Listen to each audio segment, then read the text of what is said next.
metal. When you're ready to jump, forget your best.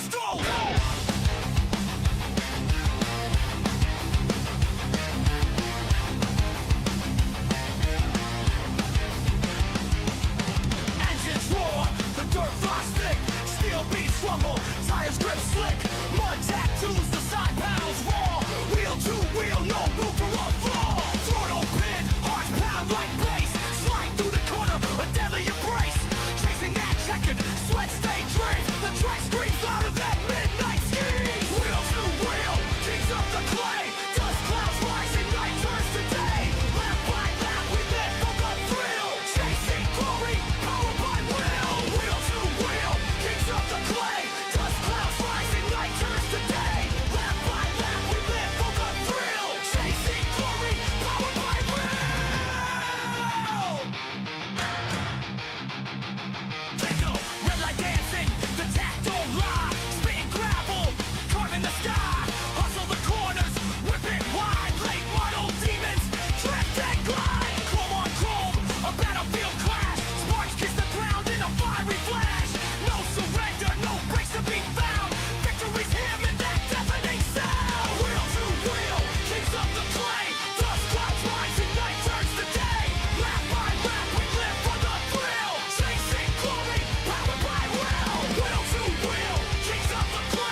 and gentlemen, boys and girls, welcome in as we get ready to rumble here this afternoon for what will be another amazing night of racing action here in the Wheel to Wheel Racing League. As each and every one of these drivers ready to go to battle, they're ready to duke it out here as our qualifying session is quickly underway. And for a lot of these cats, they're looking for the quick times. They're trying to set themselves up nicely here for this main feature event. As Terrence Murphy right now with the quick time here. It's Jack Bolte. Oh man, I'm gonna struggle with his last name. Bolte, I'm going to say. I don't know. There's a J-E at the end of it that's really throwing me through a loop. I don't know how he says it. But Jack in the 67 currently right now in the second position. We do see Jordan Fisher out there. He jumps up into 11th here on his second lap time. There's a lot of quick times out there on the racetrack. A lot of fast drivers here this afternoon. And it looks like we're going to have another absolutely stacked pack out there on the racetrack as we do see that U.S. Rangers number 0 ride of Zach Clater back out there, man. Great to see Clater out here for at least another race here before he's off and he's out about doing his duty and his service for the country, man. We can't thank him enough. And for all these drivers, we can't thank them enough for showing up and going to be showing out here this afternoon, man. It's going to be fun to see what they can do. As for Steven Blevins here in that beautiful number 15 ride. He currently sits in 16th, and for all these drivers, they are ready to rock and roll, but I do believe it is over here for qualifying, and Terrence Murphy with the quick time. He will start in the pole position here this afternoon. Here at KK Woodscapes, we only work with the finest woods, the finest tools. We sand the wood here at KK Woodscapes. We stir the paint with a wooden stick here at KK Woodscapes. And then we brush the wood with a wooden brush here at KK Woodscapes. And when it's all said and done, we have these perfectly manicured nails. Put the plaques in the trophies, in the envelopes, ship them to your box, and on your way to you to commemorate your special day. Got wood. KK Woodscapes.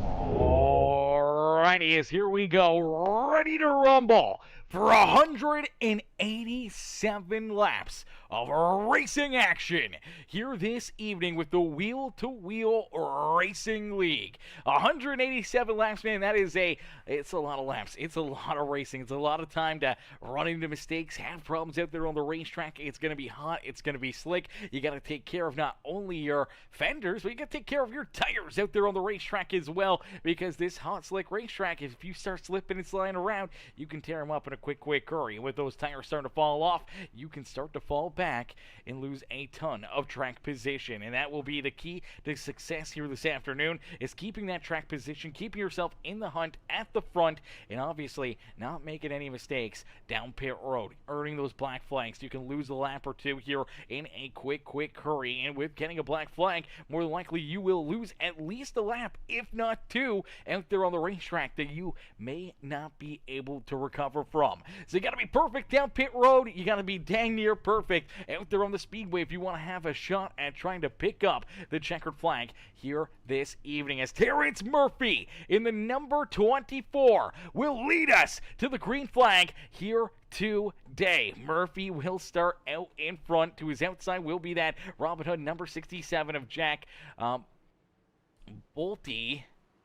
Bulte, I don't know how he says that, with the J-E at the end of it, is going to throw me through a loop. But Jack in the 67, that Robin Hood ride, will start in position number 2. Starting back in third will be that Roto Rooter. Number 11, Jaden Browder. To his outside in the National Guard, number 88, it is Austin Guerrero, who will start there in position number 4. Starting in that 5th position in the 94 is Dylan Carrier, and to his outside in the number 21 ride here this afternoon, it's actually the 24, that is Jacob Lee.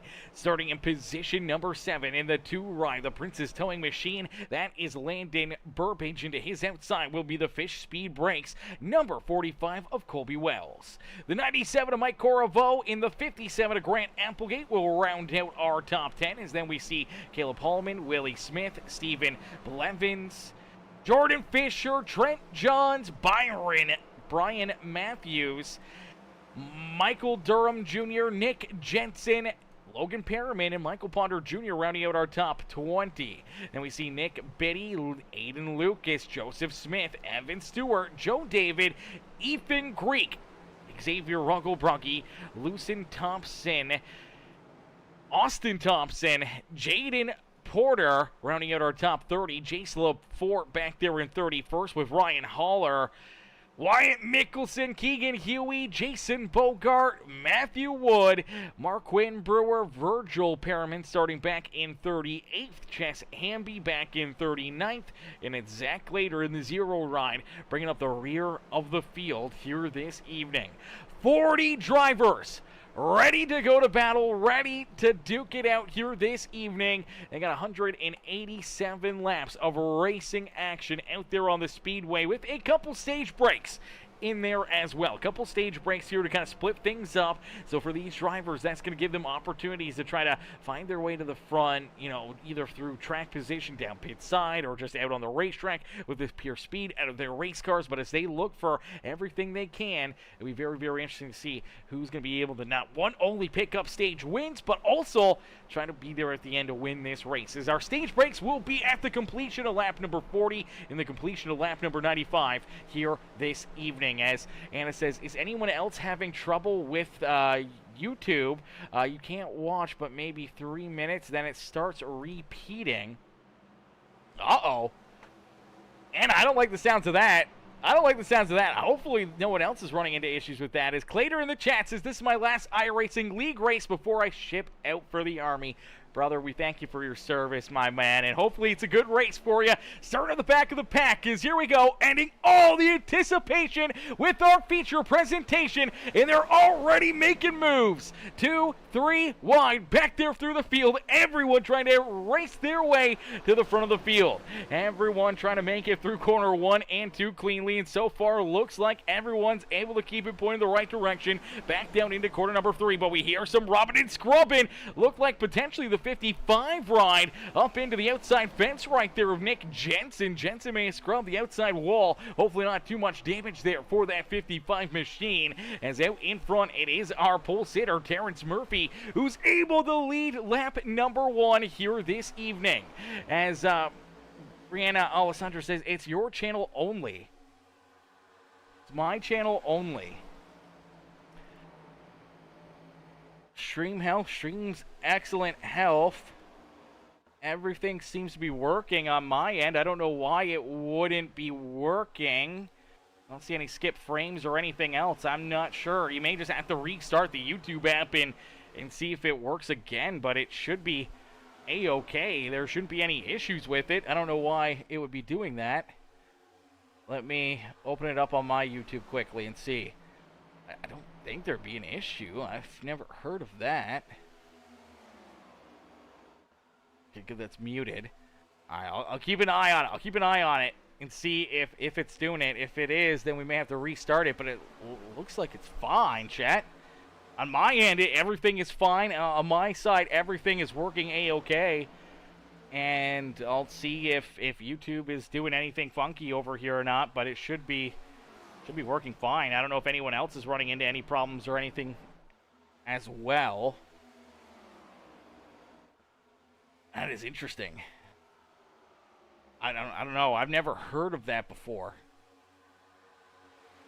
Now you got me worried, but we still got racing action out there on the racetrack. As Anna's asking, anyone else in the chat that's watching, is anyone else having problems with YouTube right now?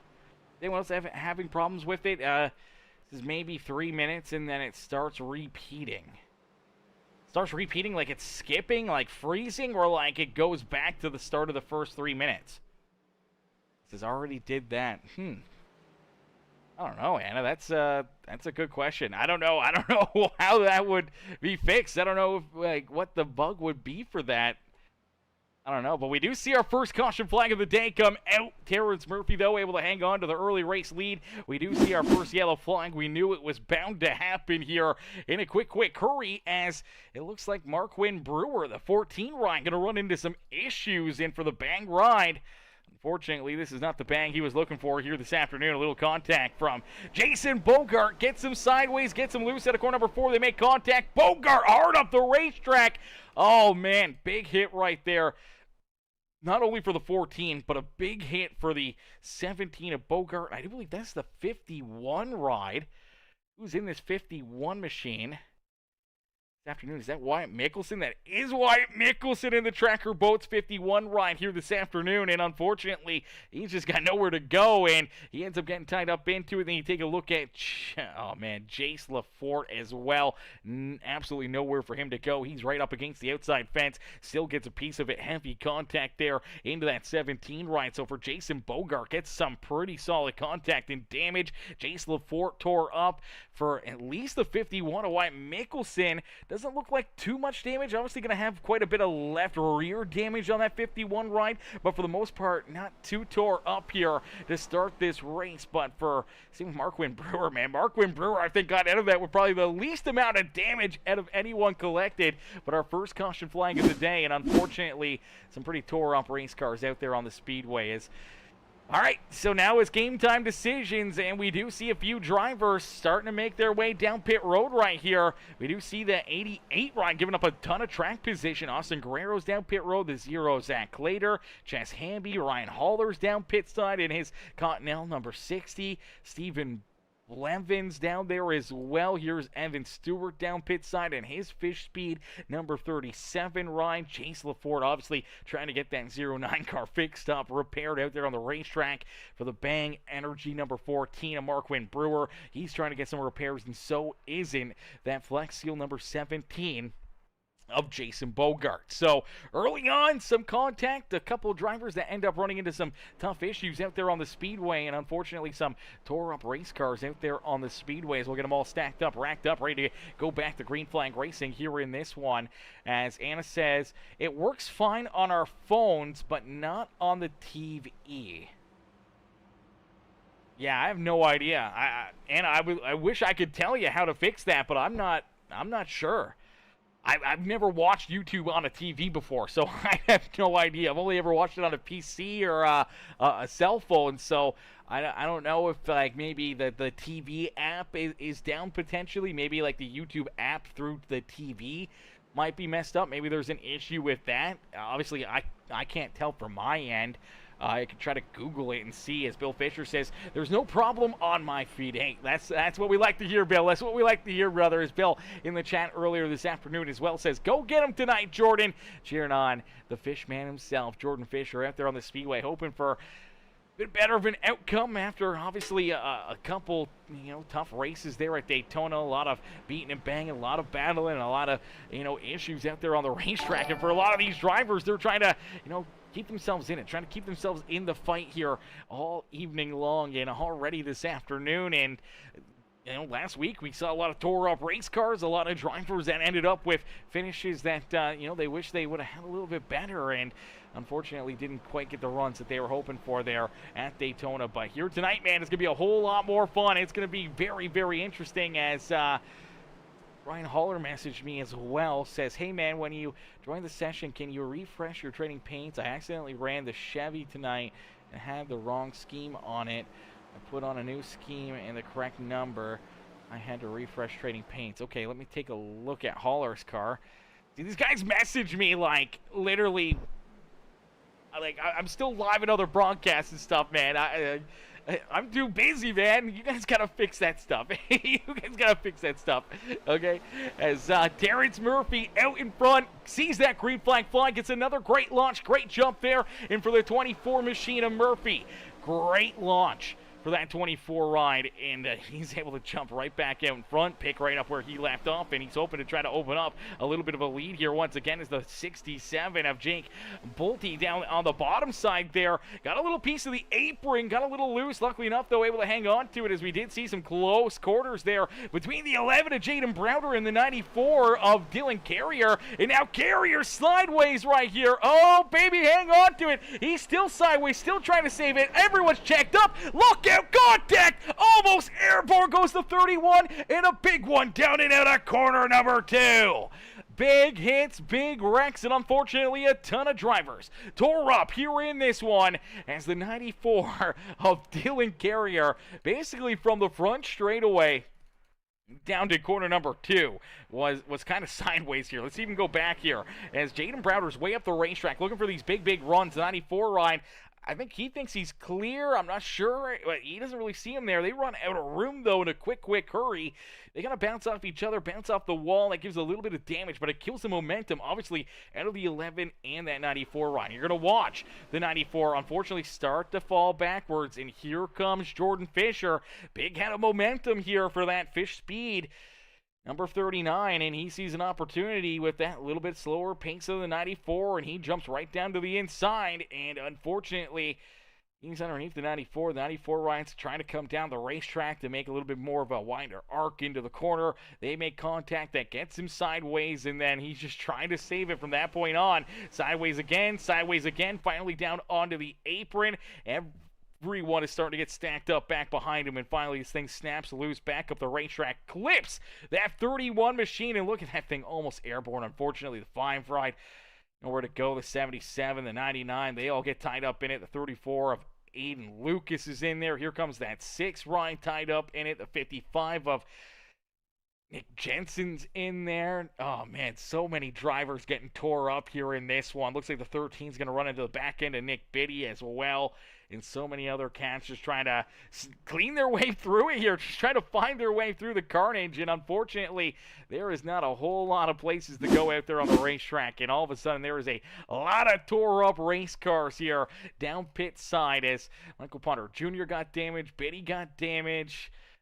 Xavier Rugglebruggy in the 5 ride here. He had nowhere to go for Xavier, as he's one of the first ones to kind of get clipped right there by the 31. And then you see Holloman into Perriman right there. The 31 still trying to just get it under control. And for Joseph Smith, ends up with a ton of damage. Obviously, tons of damage here for Dylan Carrier as well. And, man, just too early in this race to have this many cars get messed up. But that is big, tight pack racing and the chaos that can ensue on these restarts. And unfortunately, we see so many drivers getting tore up. And there is Nick Jensen getting into the 99 ride. Pretty big hit right there for Jensen as he drives into the side of that 99 machine. And, oh, man, pit road is a busy place, ladies and gentlemen. There's a lot of drivers down there either looking to get quick repairs or looking to get a lot of repairs on their race cars. And unfortunately, they're going to be down there for a little while. They got to make sure they make,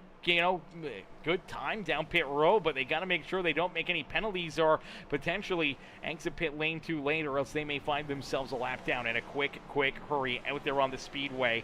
As Caleb Smith in the chat says, let's go, Jace. Cheered on Jace. Well, Jace got tied up in that first caution flag there. Luckily enough, I think he's able to continue, and obviously with this other caution flag, should get some opportunities to get some more repairs done to that race car. But actually, I spoke too soon.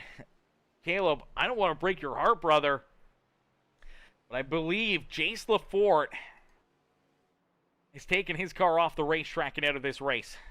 I believe Jace Lafort may be done here this evening, and for any of the Carrier fans in the stands, I believe for the 94 rider, Dylan Carrier has also taken his car back down behind pit wall and potentially done this evening as well. Now for Joseph Smith, he's down pit side. He's still trying to get this thing repaired. So isn't Logan Perriman in that 99 ride. Xavier Rugglebruggy, he's still down pit side. He's making more pit stops trying to get this Chesapeake machine fixed up and back into one good piece here. And it looks like he's got quite a a bit of the damage repaired here. Hopefully nothing too, internal or anything else that may affect his performance here for the rest of this race. But this is going to, obviously early on seeing, 2, 3, 4 drivers potentially down and out there on the racetrack. Definitely tough to see, man. Only, 12 laps into this race. About to be 13 laps completed. And now here we go. Back to green flag racing. Tire spin out of Jake. And unfortunately for the Robin Hood ride, gets turned around, pointed the wrong direction, up into the outside fence. The caution flag will come back out again. And as quickly as we went back to green flag racing, right back to the yellow. So they're stacked up, they're racked up, and they want to get going here. And it's Landon Burbage on his back bumper and down through the restart zone. Oh, wrong button. Let's slow it down. We want to slow it down here. Let's get another angle at this one as well, because you're going to watch. Obviously, 24 right here, he's going. So the 2 right, he wants to get going. He gives a shot to the back bumper of the 67, who's already got a little bit of tire spin. And then, obviously, for Landon Burbage, can't check up anymore. And finally, that 67 rider shoots back up the racetrack across his nose, gets turned up into the outside fence there from that tire spin on the restart. And for the Robin Hood ride, point up in that outside fence. Now, he was lucky enough that he didn't get tied up or ran over by anybody else, so no major damage here to that 67 ride, but another quick caution flag out there on the speedway. More tore up race cars for all these drivers to have to deal with out there on the speedway, man, as Caleb Smith says, Jace! Yeah, Jace, unfortunately, Jace, I think, is done, man. Let's see if we can go back and show you what happened to him, as Dylan Carrier in the chat as well says, got to love getting run over 10 laps into a race. Absolutely a joke. Hey, I don't think you're the only one with that sentiment right now, brother. I don't think you're the only one that's probably feeling that same way out there on the racetrack, as there has been quite a bit of carnage here early on. And let's take a look back here for our boy Caleb Smith in the chat, as, unfortunately for Jace Lafort, kind of just had nowhere to go here in this one. Contact up in front of him, and a couple cars sideways, couple cars get collected, and all of a sudden, he ends up into the outside fence. Heavy damage right there into the 17 ride, and I believe that damage is what's done in that fish speed ride and taking him down pit road and potentially out of this race. So that's a tough break there for him, as we'll get them all stacked up, racked up, ready to go back to green flag racing. For the drivers that did have damage off of the last couple caution flags,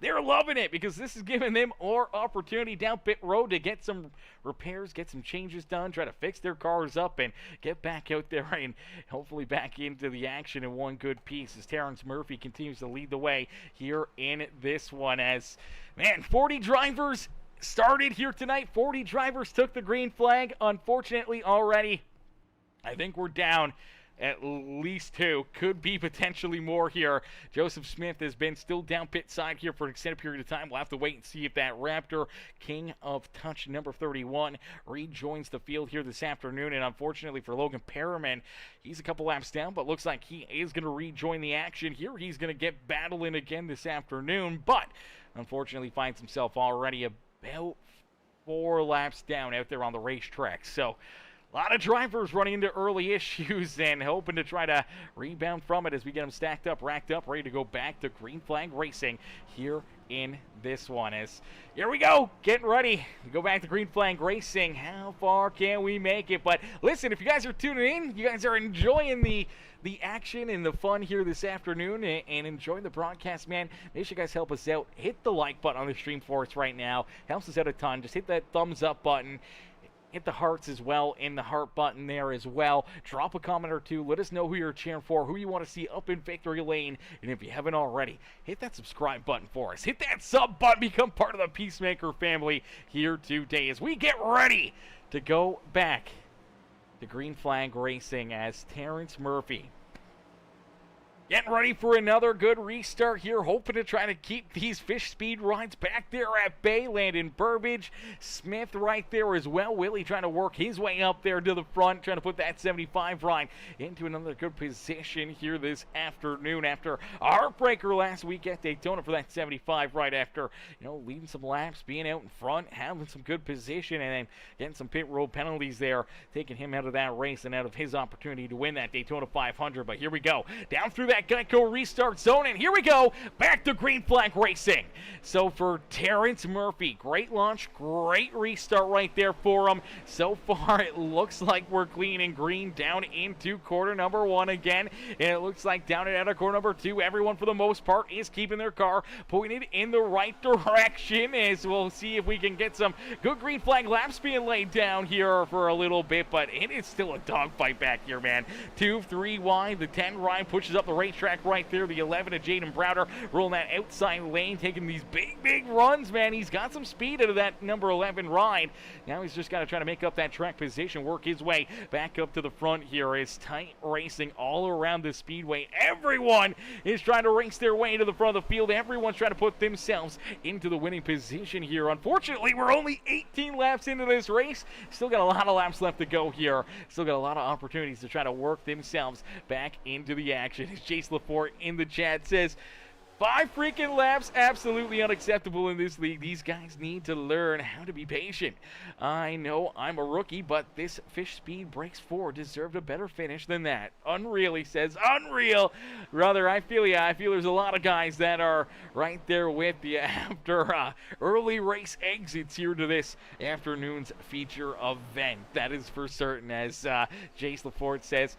Let's see how these incredible T1 racing teammates do. Let's go, baby. Let's see what they got. Right now, you see Applegate right up there looking to try to battle for this race lead, but in front, Terrence Murphy, our bull sitter, continuing to keep him back there at base. Kobe Wells works his way up into position number 2, and Jordan Fisher now into 3rd. So 3 Fish Speed rides up inside our top 5 out there on the racetrack. Landon Burbage back there in position number 5, and Matthew Wood. I don't know how Matthew Wood has survived it through the chaos, but has worked his way up here. I don't even know how he's up here this quickly, chat. What in the world? Matthew Wood has gained 33 positions here in 21 laps of racing action. Through some of that chaos and carnage, obviously he was able to gain some positions from drivers having to go down pit side or getting tore up out there on the racetrack, but man, he has gained a ton here in this race. He literally started at the back of the pack in what was the 39th position and finds himself now just outside the top 5, reeling in that 2 right of Landon Burbage. Mike Corriveau doing a great job rolling there in 7th, with Jacob Lee in the 24 back in 8th. Michael Durham Jr. in the 0-0 sits in 9th, and Trent Johns in that beautiful M&M's at number 8 ride, rounding out our top 10. Keegan Huey and Wyatt Mickelson roll there in 11th and 12th, with Willie Smith back in 13th. Brian Matthews back in 14th, and Austin Guerrero, our top 15 out there on the speedway, as Austin Thompson, last week's pole sitter in our Daytona 500, the 23 ride, working himself up and into that 16th position on the speedway. Ryan Haller, Jaden Browder, Caleb Holloman, Evan Stewart, and his Fish Speed number 37 ride there in 19th, and Virgil Perriman in the Folgers number 18, now rounding out the top 20 out there on the speedway. Some great racing, man. It's a dogfight all around the speedway. These guys are not giving an inch out there on the racetrack. Back and forth, 2 wide, 3 wide racing action. You do see the 67 just outside the top 20 here, trying to work his way back up towards the front here. Jack in that Robin Hood number 67 ride, trying to race his way up here to the front of the field once again after having that tire spin, getting collected, getting turned around there, bringing out that last caution flag, and here he is rolling up into that 21st position. Stephen Blevins right there with him. Stephen down low, just being patient here. Skyline 15 ride back in 22nd, just waiting patiently here. Hasn't really made a splash yet, but we'll wait and see if that 15 ride can find some speed and race his way up towards the front and put himself into a good position here in this one, late in this race. As that's what it's all about. You can be fast early on. You can try to, make some big moves and make a splash out there on the racetrack, but if you run into issues, you cause some problems, you end up, with some good damage out there on the racetrack and potentially too much damage to continue or to compete late in this race, and you virtually take yourself out of the action. So you got to be patient. You got to wait for your time to strike. You maybe got to just wait in line for a little bit. Wait for some of the drivers in front of you to either start to struggle, make mistakes, fall back behind you, or, wait for your time to make some moves when it's a little bit cleaner, a little bit clearer, and not as treacherous or as, high probability to cause, some issues out there on the racetrack. As early on in these races, man, a lot of laps left to go here, and, having those early issues. I mean, sometimes it scares guys enough that it makes things a little bit sketchy out there. Maybe it makes things a little bit a little bit more on edge. Drivers kind of know that things have gotten crazy. The admin group, I'm sure they've told them, hey guys, you got to clean it up, or we may start black flagging guys or something, because these guys have they've picked up the pace and they've been running really, really smoothly out there on the racetrack. So maybe it just took them a few laps. Maybe it kind of took the nerves out, and now here we are. Some good, hard racing here out there on the racetrack. Terrence Murphy continues to lead the way, man. Terrence has looked really strong here this afternoon. And for the 24 ride out in front, he's got Grant Applegate back there in tow with Colby Wells and Jordan Fisher still back in second, third, and fourth on the speedway. Matthew Wood has worked his way around Landon Burbage and into that fifth position. Landon has fallen back into position number 6 on the racetrack with Mike Corriveau, Jacob Lee, Michael Durham Jr., and Wyatt Mickelson now running out our top 10. We saw Wyatt get collected there in that first caution of the day. Still looks like he's got a little bit of that left rear damage, as we saw Bogarts get tied together, wash up the racetrack, made hard contact there with that left rear of the 14 ride. I'm actually quite incredible that he hasn't gotten too much damage, that he hasn't been down pit road and really gotten that thing repaired, but still carrying a lot of speed and some great pace out there and just sitting inside our top 10 as of now. The 38 of Keegan Huey back there behind him with the 8 ride of Trent Johns, Willie Smith, Brian Matthews all right there ready to pounce. But Terrence Murphy out in front, man, putting together a great race and a great drive out there on the speedway. As Mrs. Holler, how are you, Mrs. Holler? Holler coming in, showing the love, says, hi guys, good racing tonight. Hold tonight? I don't know what that other word was. But Anna coming in saying hello to Sure, as well as Mrs. Holler in the chat. We always love to see it when Sure is in here showing the love. As shout out to Wyatt Mickelson as well. Shout out to Wyatt right there. Shout out to Wyatt as well. Wyatt's doing a great job, man. Up inside the top 10. You look a little farther back, you do see that 60 rider Ryan Holler and the Continental number 60 machine there in that ride as he rolls back in that 17th position. Looking A-okay, looking pretty fast out there on the speedway and hoping to try to race his way up here to the front of the field here and join his teammate Wyatt Mickelson up inside the top 10 as he's in a tight battle here, man, as that Roto Rooter number 11 rider Jaden Browner showing some great speed out of this 11 machine, and he continues to show it, man, trying to drive his way back up to the front, working underneath of that Blackster number 71 of Brian Matthews for position number 14 on the racetrack. Brian Matthews trying to battle back here, rolling through his outside, looking to keep that Blaster ride up inside the top 14 there on the speedway. But some tight racing again back here, and Evan Stewart's right there in it, and that 67 ride trying to work his way back up towards the front as well. Jake right there, Jack just running in that 67 ride back in position number 19 now on the speedway. Austin Guerrero's falling back into position number 20, but we saw him down pit road. He didn't really get damage. And we saw this 88 ride down pit side back on lap number 6. A lot of these drivers have been down pit side and have made that strategy call, getting that extra little bit of fuel into their race cars. And you gotta wonder if maybe fuel becomes an issue here. I don't know if it will. I feel like these guys are probably good to make it to the end of this stage. You just never know, man. Will there be some green flag pit stops? Will there be a couple drivers that may not be able to make it on fuel here by the end of the lap number 40 here, which we're only about 5 laps away from? This could get really, really interesting in a real quick hurry. I feel is good, but man, you just never quite know with these races. You never quite know, what any of these admin group guys have gotten kind of fixed up and what they've kind of created here when it comes to what fuel percentage they have in these race cars, because sometimes they got, a full tank. Sometimes they got, half a tank or 3/4 of a tank, and sometimes that just really makes things that much tougher out there for these drivers. But with those caution flags early on, maybe they were able to save enough that they don't have to stress about it and they can get to the end of this first stage. And I think everyone's going to at least try here as down across the line they complete lap number 36. So 4 laps left to go here in stage number 1. And for Terrence Murphy, he's led the charge the entire time, and he has now almost a second gap between himself and Grant Applegate. Applegate looks like he's starting to struggle here a little bit as he's falling back into the clutches of his teammate Colby Wells, as Wells right there in third, going to take a a peek down to the inside, hoping to see if he can maybe gain one more spot, one more point here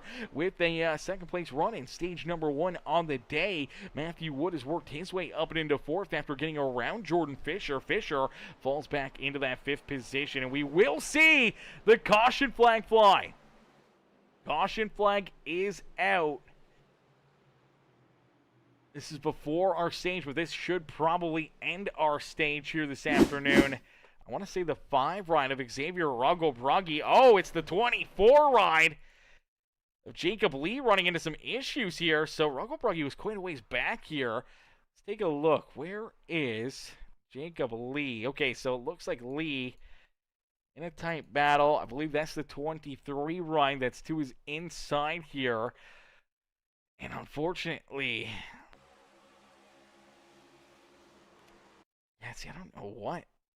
Who came up? Who came down right here?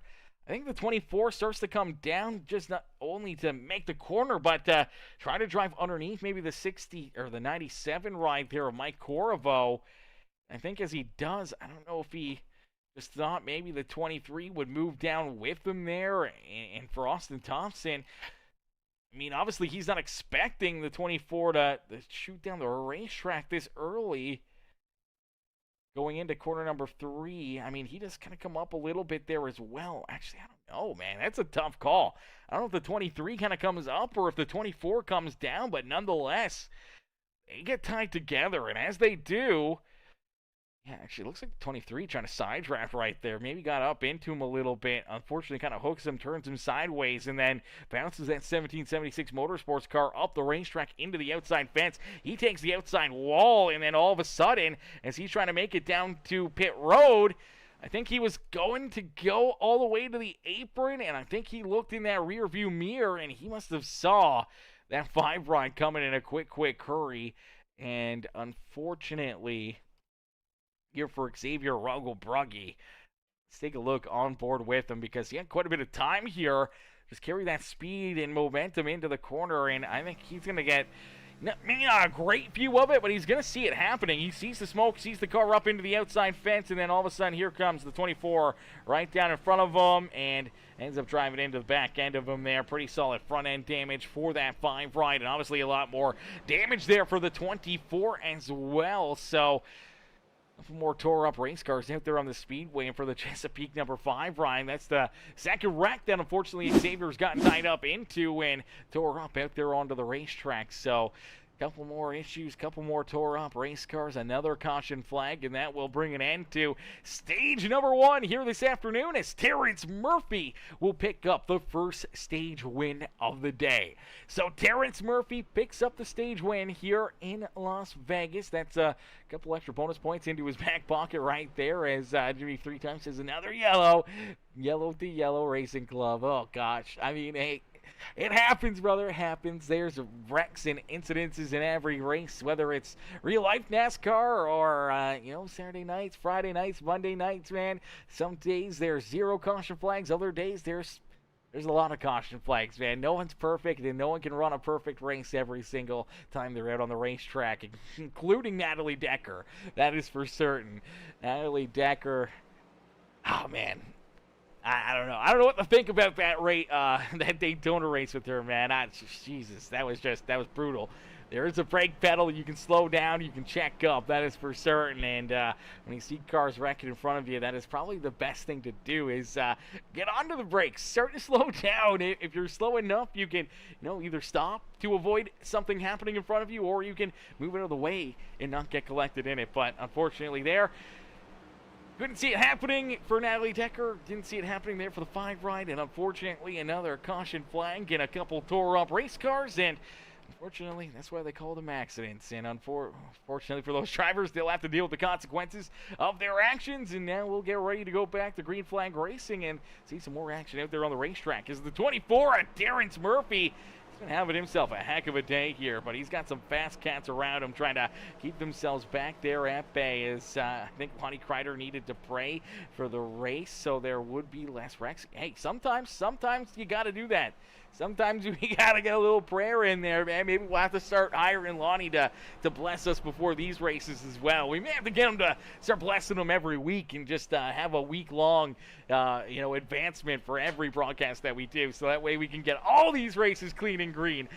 Oh, no, there's a bunch that we have that are no problem going clean and green. That is for certain. As here we go, Terrence Murphy, great restart, great launch, able to keep these fish speed rides back there at Bay and Matthew Wood. But how long can he hold off Colby Wells and Jordan Fisher? And honestly, Matthew Wood right there in that mix, man. Wood is going to be looking to try to race his way up to the front here. Obviously, he wanted to be able to pick up the win. He wanted to be in victory lane last week at Daytona and wants to get back into his winning ways here in the wheel-to-wheel racing league. And here at Las Vegas, man, can he find his first win of the season, or will somebody else keep him back there at Bay? As Terrence Murphy, Colby Wells 1 and 2 on the speedway. You do see Matthew jump up into third. Here comes Landon Burbage working down to the outside of Jordan Fisher for position number 4 on the racetrack. And take a look back there, man. Jaden Browder right back to the front of the pack here. Browder has been just rolling this outside lane with a ton of speed, and he's going to make quick work of the 39 ride. He's going to jump right to the outside of Landon Burbage, and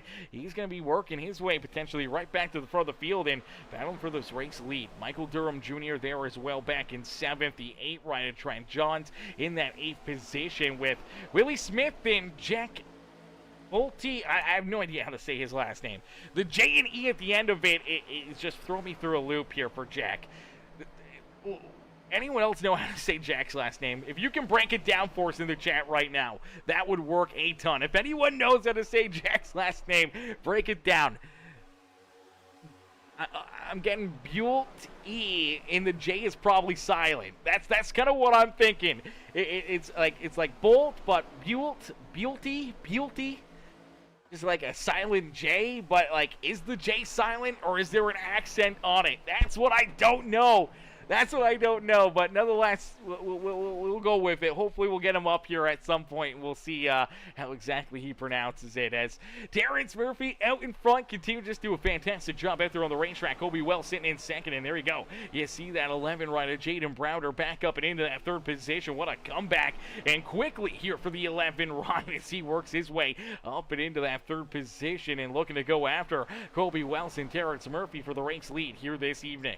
As Burbage sits back in 4th, Jordan Fisher in 5th, and Matthew Wood unfortunately slid back again into that 6th position as Michael Durham Jr., Trent Johns, Willie Smith, and Jack Bulte in position number 10 of the speedway. Brian Matthews there in 11th with Mike Corriveau, Virgil Perriman, Austin Thompson, Evan Stewart our top 15.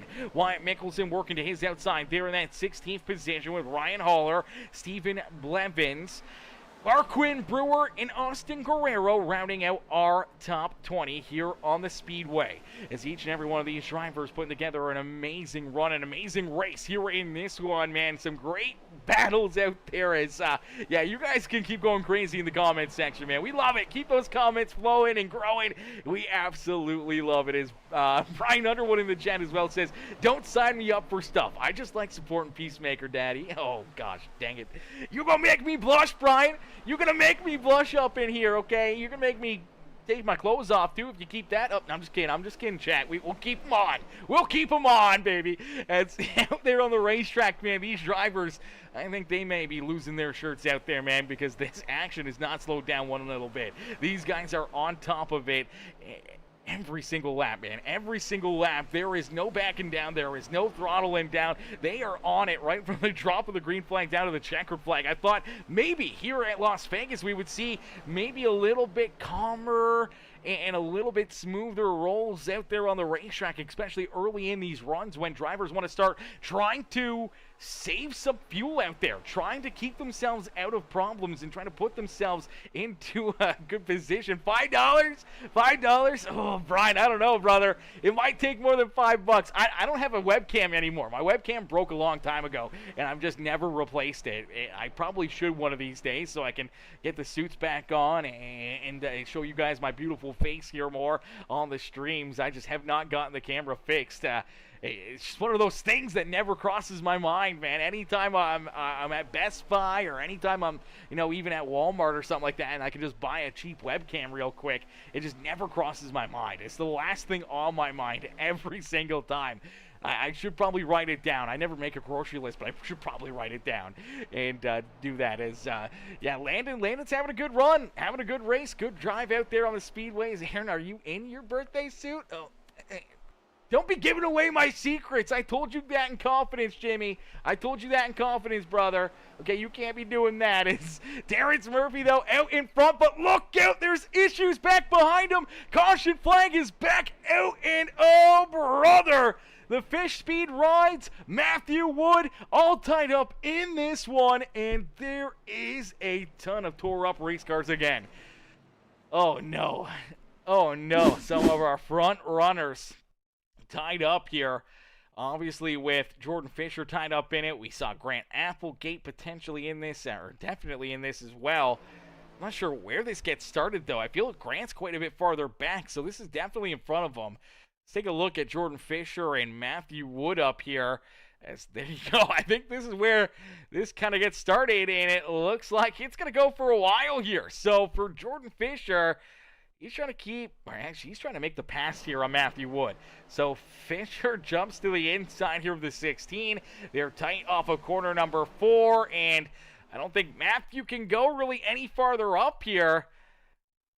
And unfortunately, I think for the 39 right of Fisher is going to get into him here, as basically Matthew ran out of room into the outside fence.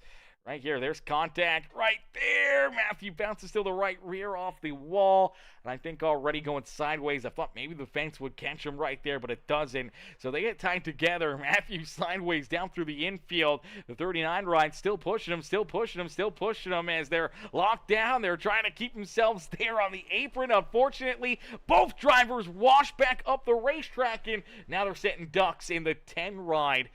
Comes in and cleans them out. Okay, there's the 57 machine. Oh, man, Applegate just able to technically avoid that as he was able to get stopped on the racetrack to avoid it. But who is that? That was Chess Hamby in this number 10 machine. Let's take a look here at Chess. Oh, my gosh, that sunlight is going to kill us here. Okay, so on board here with Chess Hamby, and now he's going to see the smoke. I'm not sure. I don't think the caution flag is out yet. You see the green light still on because they're not technically on the racetrack, but here we go. Sees him wash back up the speedway, and unfortunately just does not get onto the binders quick enough. Aims for the middle, and unfortunately it just does not work here for Chess. Right here, man. Should have just locked it down. Should have locked it down, turned it to the infield, and just kept on the brakes. Unfortunately, you see he's not really on the brakes or anything right here, at least not that you can really tell. Normally you see the red lights come on when you're on the brakes, and it just looks like he coasted into it, like he's got the clutch pushed in or something, and unfortunately still just drives in there and just absolutely decimates 2 other cars and himself. And unfortunately another caution flag. Mark Wynn says, look at the 14 view. Laugh out loud. Oh gosh. Okay, let's go take a look here. Let's take a look. We always love these. Okay, Mark Wynn Brewer. Let's go back to the yellow flag here. See what Mark Wynn can see here. As yeah, this might be crazy because they were coming back up the racetrack here. I think basically either right in front or right behind Mark Wynn Brewer. So here they come at a corner number 4. They're sliding down through the infield. Here they come back up the racetrack, and woo, baby, just able to clear him, man. Any later, Mark Wynn definitely would have unfortunately got a piece of that one. Luckily enough, he's able to get through it and keep himself not tore up out there on the racetrack, and that's always a good thing. Whenever you keep yourself clean, keep that car rolling. As here we go, back to green flag racing, and after pit stops here, things are a little different at the front of the field, as Kobe Wells will be our new race leader. Did not come down pit road, either did Jake Bulte in the number 67 ride. I'm going to continue to struggle with that name all night long. Jack Bulte in the 67. He'll get ready to rock and roll from position number 2, as he also did not come down pit road. Now, everybody else and made a pit stop there on lap 53. Everyone else came down pit road, got fuel. I don't know if they got tires, but they definitely got fuel. And now taking that track position, gotta wonder, will this fuel savings, will it work out for them? Let's take a look. We're going to find out here. Terrence Murphy, though, this is the first laps he has not led this afternoon. So for the 24 ride, we get the first look here and seeing what that car will do behind a little bit of dirty air out there on the speedway. So for, Colby Wells, what can he do with the clean air? On the same note, how can he handle it, and will it really bring that fish speed ride to life? Is down through the Echo Park restart zone. Here we go, back to green flag racing. Great launch, great start there for that 45 of Colby Wells as he's looking to just pull away and run away with this one. And the 24 ride's going to follow him right on through. So for Terrence Murphy, he's going to make quick work there of Jack Buelty, and Buelty will fall back into third. And for the 24 ride, Terrence Murphy, how difficult does he be right here? Does he push and try to make his way around this 45 ride as quickly as possible? Or does he just try to hang on and keep himself maybe out of trouble, just trying to keep this car rolling? As we did see more smoke there on the front straightaway, as I believe Matthew Wood may have ran into some more issues here. It said he jumped to the pits here, then left the pits. Okay, so Matthew Wood was down pit side as we were going back to green flag racing here. Okay, maybe that was the smoke that we saw down on pit lane right there. So for Matthew Wood, he was down pit road and technically off the racetrack there for a little bit. And for that number 16 ride, after having such an incredible run, working his way up and through the field there, the 16 ride, he finds himself back here at least 4 laps down now on the racetrack as we see the caution flag coming back out. But for Colby Wells, man, great restart, great launch here. And it looks like maybe that clean air, that fresh air on the nose of this Fish Speed 45 really bringing it to life here in this one. As let's take a look back and see what brings out now. Caution flag we at here, chat. Caution flag number 6. Is that what that says? Yes, caution flag number 6 here this afternoon. So our 6th yellow flag here this evening, and it looks like it's going to be Michael Ponder Jr. in the Chili's ride the Dente, number 13 ride. Out of corner number 4 here. Looks like he's already got some pretty solid right front damage, and unfortunately, dealing with that damage, car just pushes up the racetrack, ends up into the outside fence, and as he hits the wall, he loses all that speed momentum. Nowhere to go for the Ferguson number 38 ride, and unfortunately for Keegan Huey, he'll get some contact and damage out of that as he gets into the back end of that 13 ride, helps him around as the 13 pointed the wrong direction, pointed there at the start-finish line, and stopped on the racetrack. That's where the yellow flag will be displayed. Unfortunately, more damage and contact there for Michael Ponder Jr., so he'll be looking to try to get that thing repaired. And now, obviously, for the 38 rider, Keegan Huey, he'll also be looking to try to get some damage repaired out there on the racetrack. As Anna says, let's go, Landon and Ryan. Cheering on Ryan and Landon here this afternoon, as obviously, things a little bit mixed up here, man. We've been really seeing drivers bounce around here, as we do see Landon Burbridge now back in 11th. We take a look, where's Ryan Haller? Haller's back here. He looks like he might be back down pit road. Where did Ryan appear to? Where is he on the racetrack here? Oh, Haller's right there in 9th. Okay, he's in 9th. Okay, so he's a little farther forward here for Ryan Haller. So he's gained a bit of time out there on the racetrack and gained some positions out there on the speedway. As what's the record amount of yellows? Jimmy, 6 times. I had a NASCAR truck race probably about a year and a half ago, maybe 2 years ago, at Martinsville Speedway. It was scheduled for 200 laps. We ran, I think, 215 laps or 216 laps, and we ran, I think, 167 laps under caution. I think the record was 29 or 31 yellow flags in that race. Yeah, that's the record. That is the record. For myself, at least. I don't know about for the league, but for this league. But that one was the worst one that I did. Yeah, it was basically 80% yellow flag laps. I think it was more than, I think it was closer to, like, we were literally, you take the green flag, you might get one lap in, and that was it before the next yellow flag would come out. That was as far as we got, as Brian Underwood says, oh, the pond monster strikes. Oh, no, not the pond monster. Not anybody but the pond monster. I thought Ponder was removed from this league for intentional wrecking. I'm not sure about that one. Those are allegations that I will not speak on here. And the blasphemy there to great Michael Ponder Jr. out there on the racetrack. Okay, come on now. Can't be bringing stuff up like that.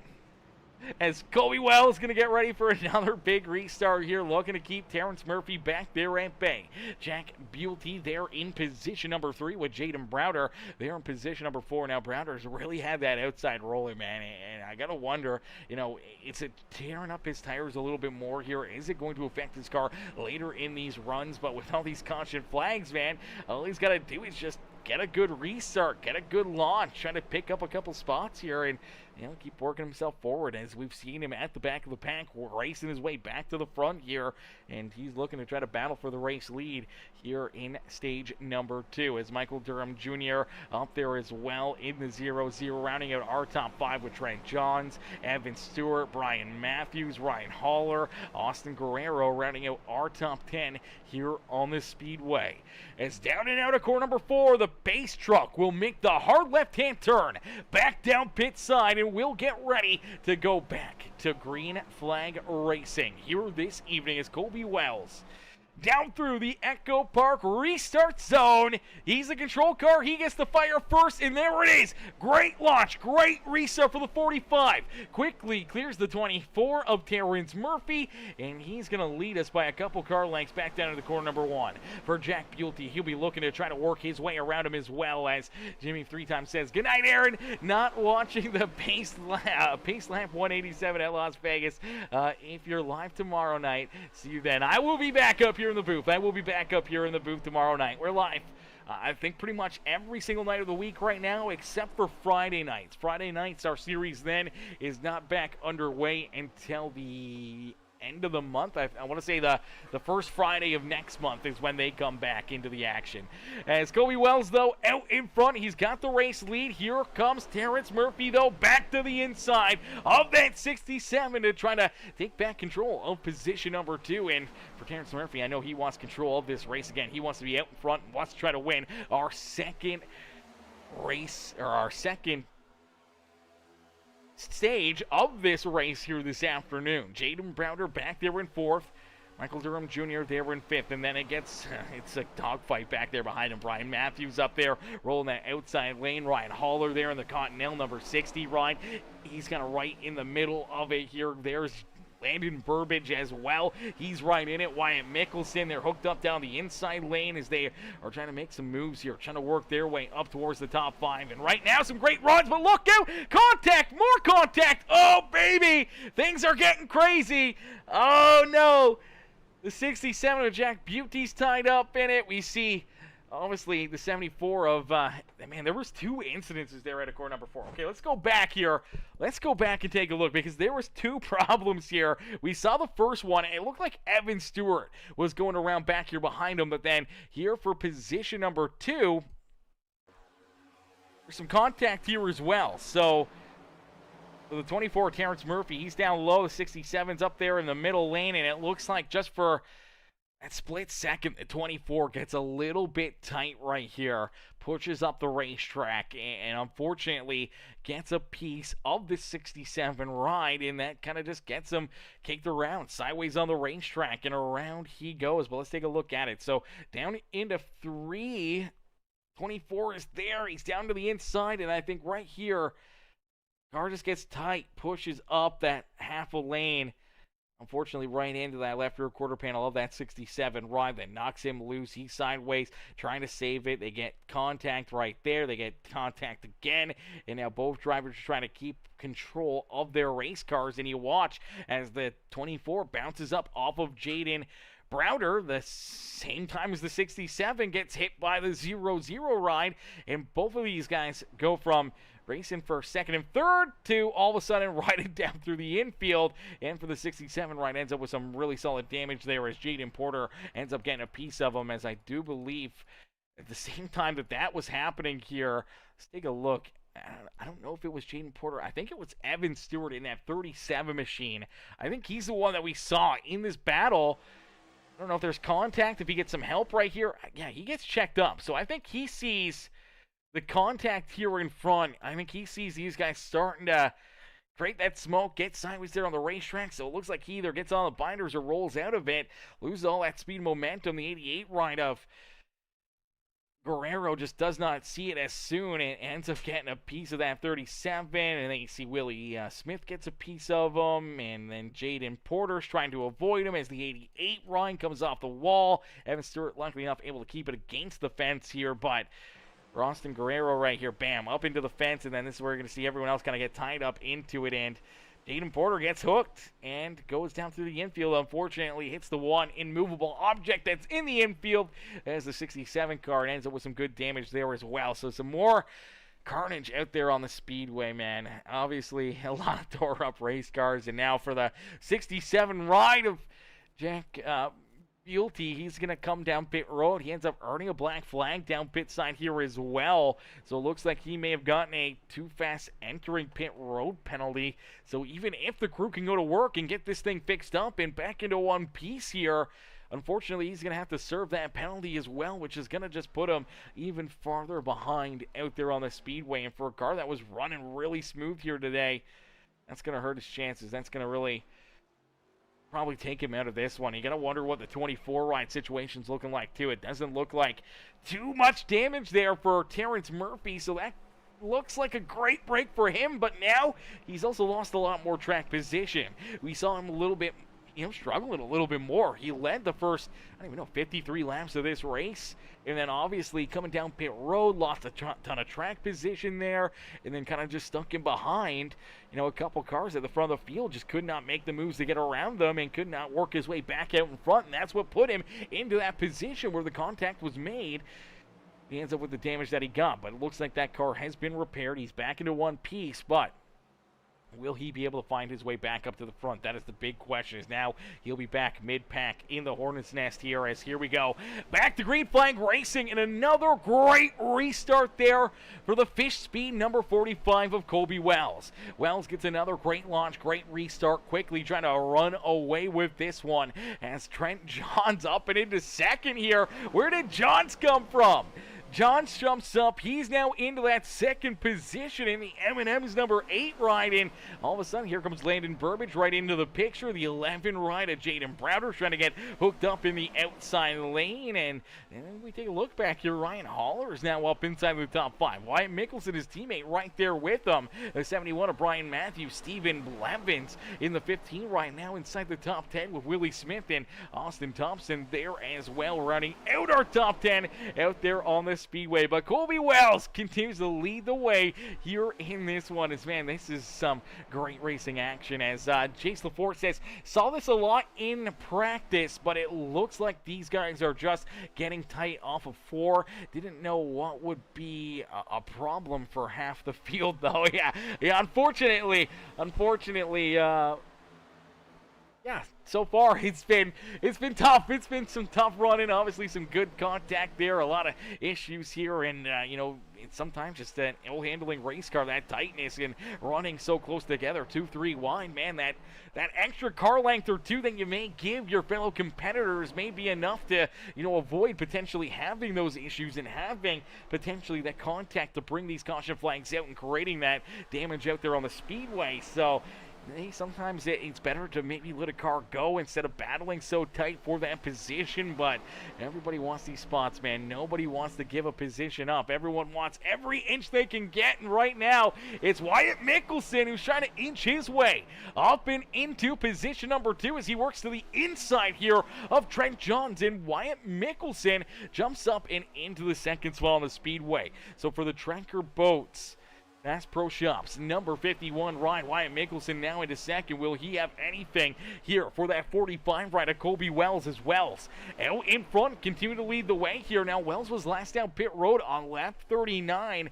All these other drivers were down pit side on lap 53. So you got to wonder, will fuel become an issue here for Kobe Wells? Will potentially the tires be a difference as well for that 45 ride later in this run, as we're starting to get some good laps in here? And for these drivers, that's a little bit more open racetrack, a little bit more distance between yourself and the other competitors, where you can maybe kind of take it a little bit easier or not as hard. I mean, I say that, and they're still 2-3 wide back here behind them, man. Everyone is still absolutely duking it out here, man. Las Vegas has been a movie so far, man. It's been absolute cinema, and here we go. More contact, more beating and banging. Virgil Perriman gets tight, washes up into that 55 ride of Nick Jensen. Luckily enough, Jensen able to hang on to it, able to keep that thing rolling and pointed in the right direction, as the 18 had to roll the throttle to avoid, running through him right there into corner number 3. And luckily enough, both drivers able to keep on battling, as Virgil will fall back into about that 15th position. But out in front,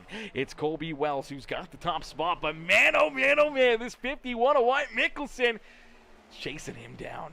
Here he comes, Mickelson right there in that second spot. Can he steal the race lead away from Kobe Wells out there on the speedway? And now look who's cleared the rest of the field here, in up and into third, and looking to chase him down as well. It's Landon Burbage now into that third position, with Trent Johns back in position number 4, trying to hold off the 57 of Grant Applegate. Applegate was back deeper in the field not too long ago. He was getting checked up and stopped on the racetrack to avoid running into his teammates who got tied up in a wreck, and now we see the 57 up into the outside fence. Oh man, so many of these drivers, not only have they made mistakes by running into other cars or having issues and creating caution flags, but we've seen a lot of drivers make those simple mistakes out there on the racetrack as well, getting into the fence and getting some really solid damage onto your race car. And unfortunately, that's been the cause of a few of these cautions here this afternoon. It's just a driver, like the 57, now that he's got that right front damage,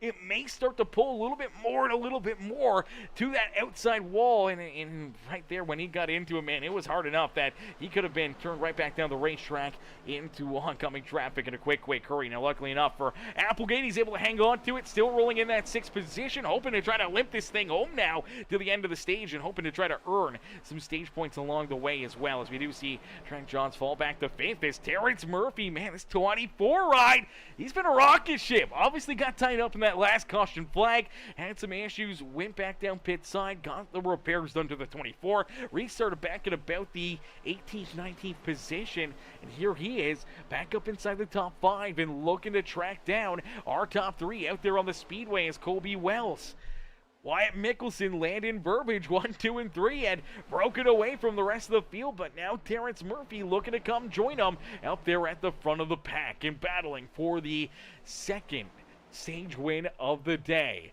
As Anna says, move on up, Landon, and says, come on, Ryan. Cheering on Ryan Haller there as well. Haller's back in 7th.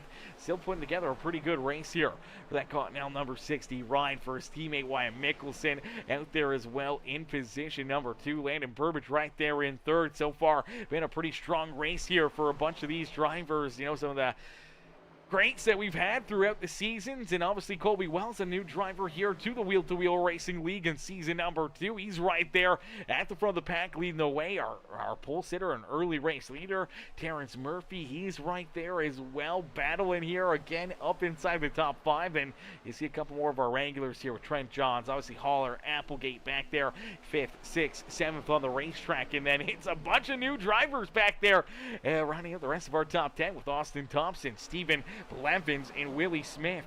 They're in 8th, 9th, and 10th. But it's a dogfight back here just outside our top 10. My gosh, these guys are not backing down. And look at Xavier Rogel-Broggy. Rogel-Broggy's worked his way all the way back up here as well. We saw a ton of damage on this Chesapeake number 5 ride of Xavier Rogel-Broggy not too long ago, but the crew's gone to work. They've gotten it fixed up. Here he is trying to race his way inside the top 10 here to end stage number 2. And there's Nick Jensen Brian Matthews, Nick Biddy's right there in the mix as there's that.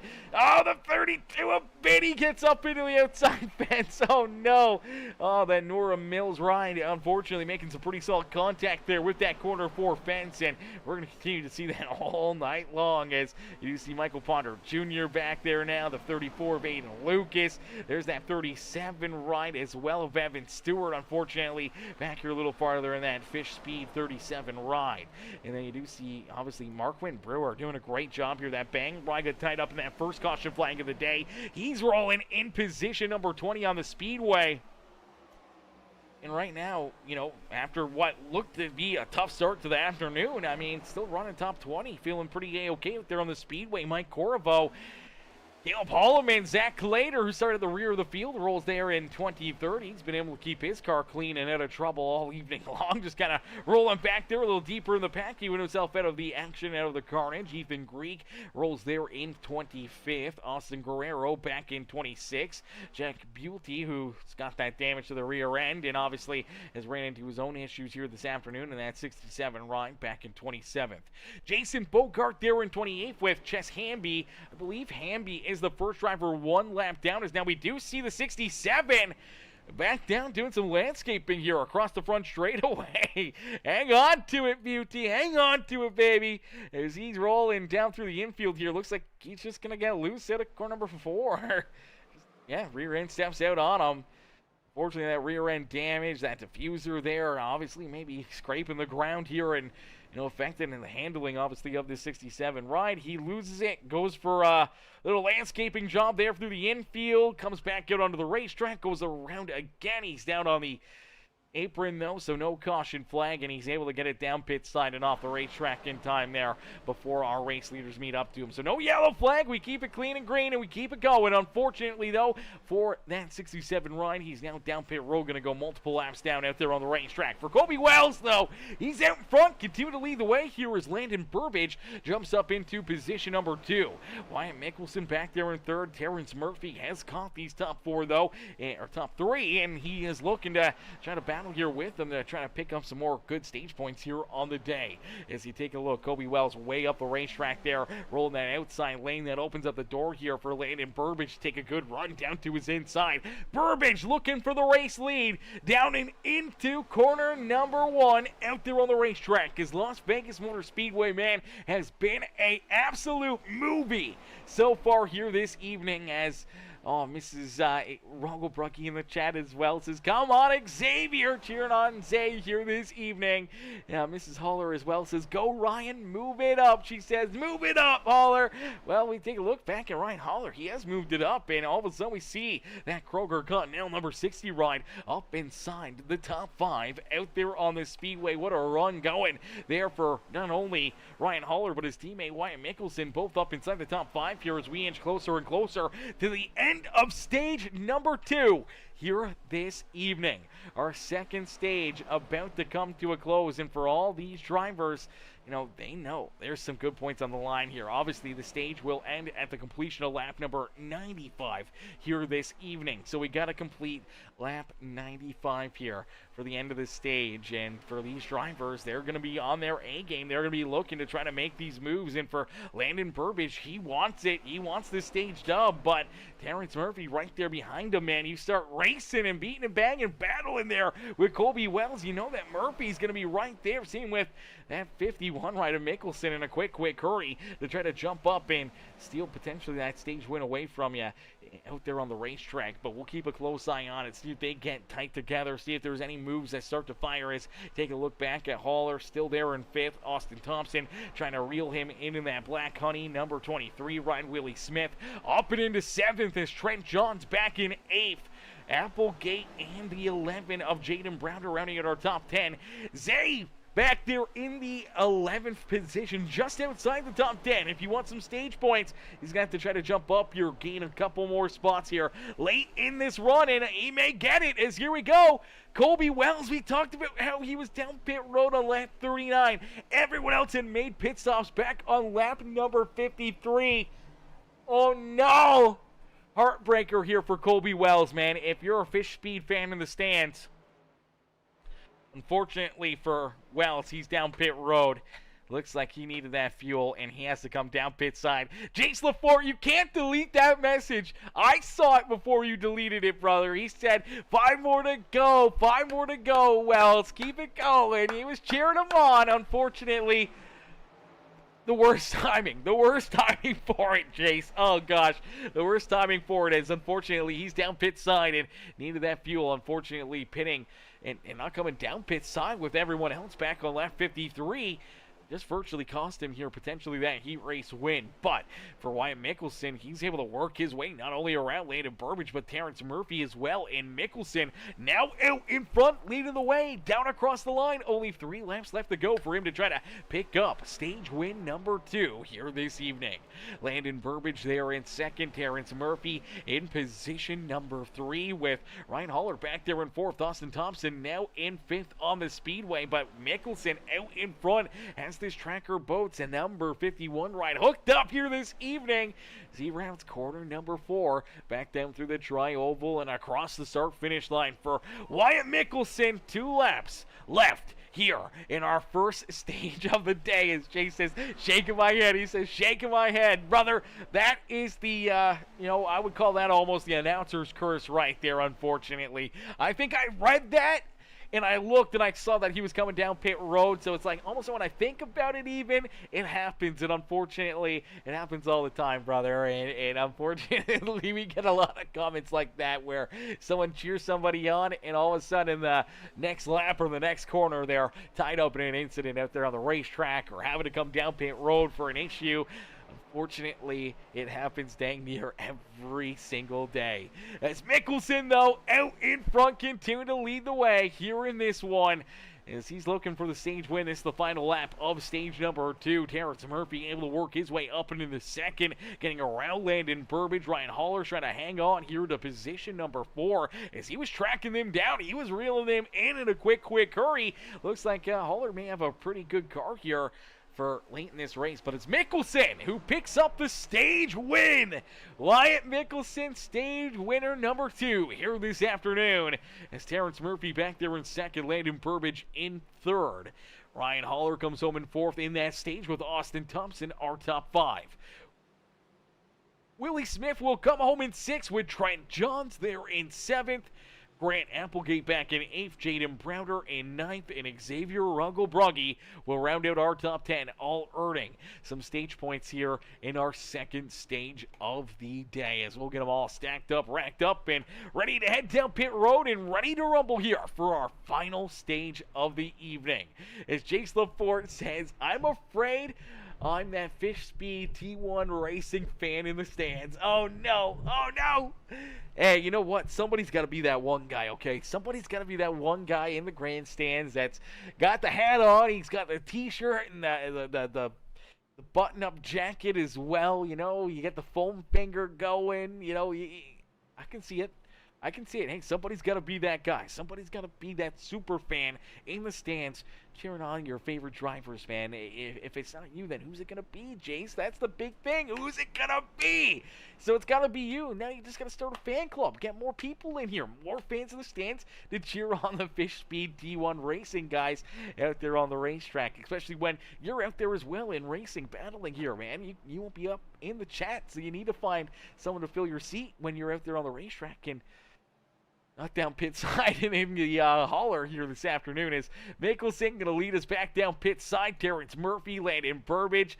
All these drivers going to come down pit road. And I think for a lot of these guys, they saw what kind of happened here, you know, as Wells, he looked like he was going to hang on to it, man. It looked like he was going to pick up that stage win, and unfortunately for Colby Wells, that ended up not only costing him a stage, but I believe it also put him a lap down. Now, I believe he's going to look to get the wave around here, hoping to try to get that free pass back on the lead lap. Now, Mike Corvo, though, does stay out, so not sure if Corvo was just trying to lead a lap out there on the racetrack and decided to kind of go just a lap farther, lead a lap, and then come down pit side himself here, trying to get that bonus point into his back pocket, as Holler says, go Wyatt, cheering on Wyatt out there on the racetrack, says, come on Wyatt, Landon, and Ryan. Yeah, some great runs right there for Mrs. Holler and Mrs. Alessandro, man. That was That was a good stage for you guys, man. Hopefully, you know what? We want to see one of these races kind of go your guys' way. Anna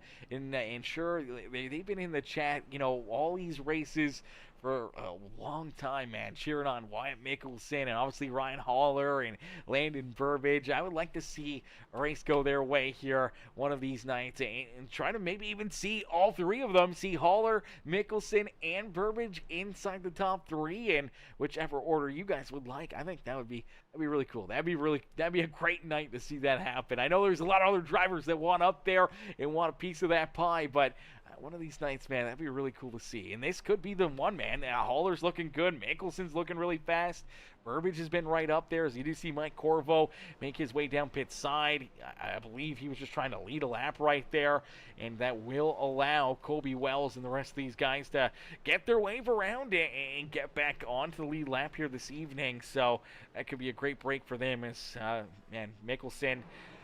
All these guys going to get ready to go back to green flag racing, as Jake says, more like a driver that came out of the infield care center, hoping his teammates can avenge my DNF. All right, I could take that.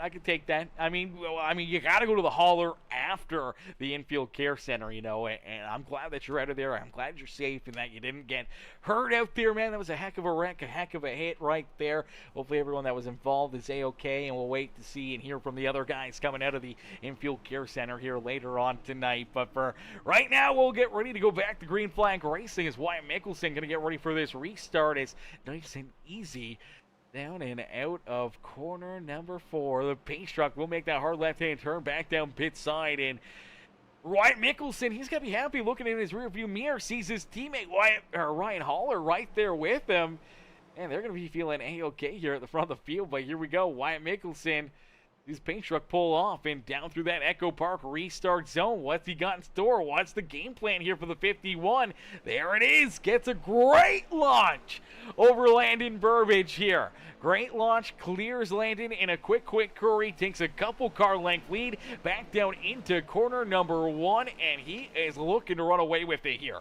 Obviously now with new tires, full tank here, he's out in front. He's got that clean air can. Ryan Haller just used that to his, or not Ryan Haller can, Wyatt Mickelson used it to his advantage here and just trying to pull away from the rest of the field. You see Ryan Haller right there with him as he rolls up and into the second position. Landon Burbage there in that third spot on the speedway, and then we do see, oh man, 24 Ryan got a little bit tight there at corner number 4, lost a couple spots as Austin Thompson able to work his way back up into 4th here with Trent Johns now into 5th, Willie Smith into 6th, and for Terrence Murphy, he's going the wrong way on the racetrack here. Looked like he was going to be right there in the mix here for the race lead, and now he's kind of falling back, and now they're tight at a corner number 4. Oh baby, that doesn't work all the time, man. 3 wide out of 4 has usually been a disaster zone for everyone here this evening, but luckily enough, they're able to keep it clean and keep it rolling out there on the speedways. We're just past 100 laps through this race, 101 laps now clicked off the board, and for all these drivers, man, they've been putting together such a great race, such a great run for us, and we're going to jump into a quick Peacemaker game and crank it up. So ladies and gentlemen, boys and girls, what we want you guys to do right now is make sure you guys hit the like button on the stream for us. Hit the like button for us on the broadcast. Hit that subscribe button if you haven't already, and make sure you jump into the comment section. Cheer on your favorite drivers out there on the speedway. Let us know who you want to see up and in victory lane here this evening as we jump in to our Peacemaker game and crank it up. So crank up that volume and cheer these drivers on as we crank it up.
Alrighty, a beautiful crank it up session here this afternoon. These drivers giving us the sights and sounds out there on Las Vegas Motor Speedway. A great night of racing action. Obviously, a lot of chaos, a lot of carnage early on, but for all these drivers, continue to put on an absolutely epic show for us here this evening as the laps continue to click down and we inch closer and closer to our checkered flag here this evening. And after our beautiful crank up session, giving us the sights and sounds here on the Speedway, it's Wyatt Mickelson who has found his way back out in front. So Mickelson has that race lead. It seems like this car really comes on strong after, 25 laps of racing action. It just seems like it finds that extra gear and starts to gain back any track position that he may have lost. And for Mickelson, he's out in front and looking really, really strong here late in this race. Terrence Murphy, who's been strong all evening long, who led the first 50-plus laps of this race, has been back and forth since then throughout the field. He's gotten tied up in a couple issues, but here he is once again racing his way back up into that second position, looking to go after Wyatt Mickelson and putting himself right back into the spot that he started. That was that pole position out in front of the field. Let's see if he can catch and run down that 51 ride as Jaden Browder back in third in the Roto Rooter number 11 ride. They're in that third position. Landon Burbage falls back to fourth. Ryan Haller now back into that fifth position with Aiden Lucas. The Go Blops ride up and into that sixth position with Austin Thompson, Xavier Ruggle-Bruggy, Trent Johns, and Evan Stewart now rounding out our top 10 out there on the Speedway. Brian Matthews rolls there in 11th as we are starting to see a few drivers head down pit side here. We see Applegate down pit road and a few of these other drivers starting to find their way down pit side here. It looks like Chess Hamby taking his car off the racing surface and potentially out of this race. Do see Luce and Thompson, Permenter still rolling out there in that 61 right now. He is a few laps down out there on the Speedway, but sticking with it here this afternoon. Michael Ponder Jr. also a few laps down. He's still out there battling. Same with Jacob Lee in that 24 and the 16 of Matthew Wood.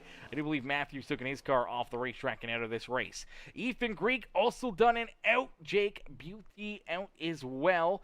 And then we'll see Jaden Porter looks like he's done. Joe David, Jordan Fisher, Joseph Smith, Dylan Carrier, Jace LaForte, all unfortunately out of this race. So we started with 40 drivers, and it looks like we got about 30, maybe 31 still rolling out there on the racetrack, but still a lot of racing, a lot of laps left to go here, and obviously a lot of opportunities to move forward or to fall back. And for Grant Applegate making that little bit of an earlier pit stop here. Now we do see Caleb Holloman also down pit side, so a couple cats making the early calls to come down pit road after only, it's only been 28 laps or so that they've been rolling out there on the racetrack. So I feel like that's a really early pit stop, 28 laps into this run. So we'll have to wait and see how much farther the rest of these drivers go and how that may affect this race and where that may put Applegate later on in this race, if that'll put him out in front, maybe leapfrogging a lot of these drivers and putting him into a better position later in this race. But as of right now, he's back there. He's a lap down, and he's in a very difficult position because if there's a caution flag, he's not in the lucky dog position. He's got to hope that he can get the wave around and hope that he can get himself back on the lead lap. But that is a whole lot of theoretical things that could go right and a whole lot of things that could go wrong for him out there on the Speedway. As out in front, it is Wyatt Mickelson who continues to lead the way here in this one. As, they're all doing great. Anna. They're all doing great. Landon's doing great. Obviously, Haller, Xavier, all these guys, man, these guys are putting on a heck of a show for us here this afternoon. Obviously, a lot of chaos and carnage early on, but for the most part here, this second half to the last, 70% of this race has been really decent, really good, clean, and green. Obviously, maybe nerves or the extra, 12 cars or so out there on the racetrack. Maybe that was just, a little bit too much. But once we kind of got in the swing of things, start getting these laps in, and things kind of got a little bit more calmed down, the nerves kind of wear off for some of these drivers, and they've been putting together some great racing for us to enjoy. And you're starting to see some more of that battle. And about to brew here at the front of the field is Mickelson trying to hold on to that top spot. Looks like the 24 ride. Terrence Murphy now finding that extra gear, and here he is looking to make the move around the Bass Pro Shops. Number 51 ride trying to take that top spot away from Wyatt Mickelson. Can Terrence Murphy finally find his way back out in front? As Carroll says, come on, Xavier, let's move up there. You're doing a great you're doing good. Papa's proud. We love that. We love that he's got Papa still right on board with him. And for Zay, he is up there, man. He's looking strong. Even after getting tied up and tore up a few times out there on the Speedway, that Chesapeake Racing number 5 ride is still very much in this battle. He's got Evan Stewart right there with him on his back bumper. So the Fixed Speed 37 ride trying to work his way up towards the front. And now with, more green flag pit stops on the horizon, this could be the make or break area for a lot of these drivers. We do see Trent Johns, Logan Perriman, they make their way down pit sign, so another couple drivers coming down pit road. We do see Marquin Brewer also down pit road in his Bang Energy number 14 machine. So a few more drivers making these pit stops, starting to work their way down pit side, and slowly but surely we'll start to see some more of these front runners. But it's going to be interesting to see who's going to be the first one to kind of come down pit side. Who's going to be the first couple drivers to work their way down pit road. As Miss Holler says, I meant Peacemaker's birthday suit. Oh God, Mrs. Holler, you want to see me in my birthday suit? Oh, okay, well, hey, you know what? I'll send the OnlyFans link. I'm just kidding. I wish I had a body for OnlyFans. Trust me, I'd be a lot more confident and a lot richer man. That is for certain. But there ain't no OnlyFans here. But Anna says, "Girl, you so crazy." Yeah, this Holler go crazy here tonight. Okay, she's excited. She's happy. She's proud. It's obviously Holler's right up there, man. 6th position, having himself a great day at the Speedway. Landon's up there still. You see Mickelson was battling there for the race lead. Unfortunately, has lost that top spot. Is falling back in his second. Terrence Murphy obviously taken away from him and now looking to run away here. And the car that was out in front, leading the opening laps here for a while, kind of got stuck back there in traffic, got tied up in a couple things, got kind of, back to the front, fell back again, back to the front, fell back again. But here he is finally navigating his way to the front of the field, and now he's going to have to start trying to navigate his way through some lap traffic here, which could be, an issue on its own, trying to run around some of these drivers that are obviously struggling with their race cars, have damage here, or are just kind of off the pace. You got to be very, very cautious when you're trying to pick and choose when you want to make your move, when you want to try to make these passes and work yourself forward. Out there on the racetrack is our first top 10 driver going to make the call to come down pit road, and it is Austin Thompson. So the Black Honey Barbershop number 23 machine makes his way down pit side here. He's going to get some fresh slicks onto that race car, a full tank of fuel, and he's going to get set loose back out there on the racetrack. And I have a sneaky suspicion as everyone's kind of ran now about that 40 to 39 laps here since that restart, so we can really go probably about 40 laps or a little bit longer than that. And for a lot of these drivers, I think there's only 50 laps left to go in this race, just under 50 laps left to go. You got to really start to wonder how much farther you can push it, how much farther you can kind of roll out there on the racetrack to try to put yourself into a position where you only have to make one more pit stop here on the day. I think even there for the 23 run, it may get really, really tight on fuel for him to get to this end of the race. I think if you can kind of make it another 5, 6, 7 laps, maybe give yourself that little bit of a break, especially if there's some late race caution flags. You got to go to NASCAR overtime. You don't want to have to make that extra pit stop, head down pit road, and put yourself into a position where all of a sudden, you got to come back down pit side, you give up all that track position, and you virtually take yourself out of a opportunity to, get a good finish, a good run on the day by making that late race pit stop. So I think if you can give yourself that extra little bit, it could be a huge benefit late in this race. And I think that's what we're seeing at a majority of these drivers up here towards the front of the field. Now, obviously, the drivers that have already made their potential last pit stops of the day. When you look at Grant Applegate, when you look at Austin Thompson, Trent Johns, Logan Perriman, Caleb Holloman, even Colby Wells, these guys have been down pit road at lap 135, lap 126. A lot of these drivers making these pit stops a little bit earlier. The only thing they did not want to see just happened. Oh no, caution flag is back out. It looks like Marquin Brewer Gonna run into some issues here. Let's take a look. That 14 ride had already made a pit stop. He's rolling back here, and looks like something's broken in the left front here. Let's play it back, see if there's something else. So, looks like he blinks for a little bit, then comes out of 4, and he just pushes up the racetrack into the outside fence. Heavy right front damage, and then finally locks it down as the car's going to wash back up the racetrack, back into the outside fence, and he's just going to hold on that brake pedal, trying not to wash himself back down into oncoming traffic, and man, he's right there in the middle of the back. Oh my gosh, that's scary right there. Luckily enough, he does finally come to a stop and tows it down pit side and off the racetrack. But boy, oh boy, oh boy, that was a real close call for a lot of drivers that could have potentially ran into him right there, as we do see a couple drivers making earlier pit stops here. Now, that may be a loss of track position, as we see Michael Durham Jr., Nick Biddy, they're going to come down pit road here. I believe that's before pit road is open, as Terrence Murphy, our race leader, I think, man, this is going to work out nicely for him, and obviously the car's behind him, because now they get to kind of roll here for a couple laps. I think they're in their pit window. I think they wanted to go at least another lap or 2, maybe 3 or 4, before we were really going to start to see these guys start to come down pit road, but I think they still push them in their fuel window. They're going to be able to roll for another lap or 2 to try to make sure that they are, good on fuel to the end of this race, and even if they do go to NASCAR overtime, that they may have a little extra left over as well. So you got to make sure you get a quick stop in here. Don't want to give up too much time out there on the racetrack, but you also want to make sure that you get your tank full of fuel.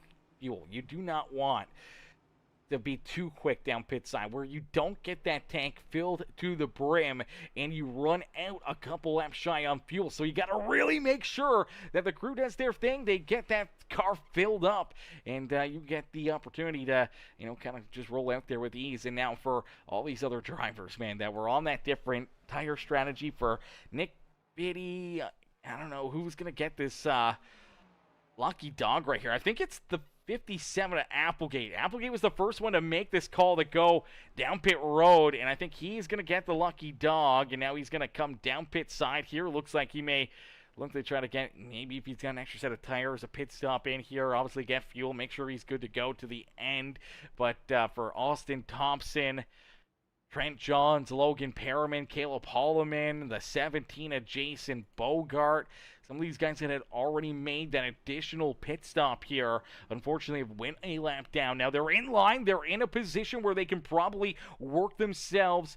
They're going to work themselves back on the lead lap here. They're going to get the wave around, but now they're going to find themselves no track position. They're going to be back in behind the rest of the field here, including the lap down cars, and at the same point in time, now they got older tires, and they got less fuel than the cars in front of them, and that's going to just a combination that just does not work out well, and does not help them out at all. I think the earlier pit stops, if things would have cycled through, would have played out all right for them. They would have gained some positions. They might have been able to hang on to those spots and maybe, gain a bit out there on the racetrack, but that yellow flag really hurts them out there on the speedway. As Jake says, the feeling of watching this race instead of racing in it is like what you used to feel when you had to do missing homework while your friends were in PE. Wow, that one got me in the feels. That one got me in the feels because I never did homework, but I always did PE homework, okay? I go to school to be taught in school. I don't go home to do schoolwork, okay? Schoolwork is meant to be done in school. Homework is not supposed to be done at home. I'm sorry, but that's what the teachers get paid for. They teach you while you're in school. For those 8 hours or 9 hours, that's their time to teach you. When I'm done school, the rest of the day is mine. Your homework. I never did homework, man. I never did homework. I passed great grades, man. Great grades. I don't even know what I had. I think I had like a 3.7 GPA, something like that. Like, I never did homework. I did not care. And I told every teacher in high school, even in public school, that I'm not doing homework. Like, I'm sorry, but I'm not doing it. Like, they don't go home and teach other students when they're at home unless they're getting paid. So why are they going to make us go home and do their work that we should be doing in class? Like, nuh-uh, brother. PE was definitely my time, though. That was my time to shine right there. But here we go. Back to green flag racing is the 24 ride. Terrence Murphy gets a great launch, great restart, and he's looking to keep control of this race. But for how long can he stay up in front? He's got a lot of fast cats back here behind him, and some of those drivers that have finally navigated their way to the front of the field here. This is the first time we've seen Aiden Lucas inside the top 5, and here he is looking to try to battle with that 24 ride for the race lead. Evan Stewart's right there in that 3rd position as Jaden Browner back there in 4th. Landon Burbage in 5th. Ryan Holler and Wyatt Mickelson back in 6th and 7th as Fletcher says, down with big homework. Yeah, down with big homework, man. Big homework is a scam, okay? It's almost as bad as what do we have up here in Canada? We got that stupid and carbon tax as well, chat. Scrap that whole idea. Global warming is a joke. Why am I giving up 50% of my paycheck for carbon tax? No way. And there's no way I'm doing homework when I'm at home and not at school. The caution flag is going to come back out here in this one. There's a great restart, some great battles here at the front of the field, but back there a little deeper in the back, things are getting scrappy, and unfortunately for a couple of those drivers that had went a lap down, had gotten the wave around, so they're trying to work themselves around some of the other cars that were a lap down, and it looks like for the KC Travels number 97 ride, just kind of gets tight right here. He's got damage on the car, he's struggling, and unfortunately for Mike Corvo, pushes up the racetrack, clips that 23 ride. I think we would have been all right. I think he might have been able to save it there.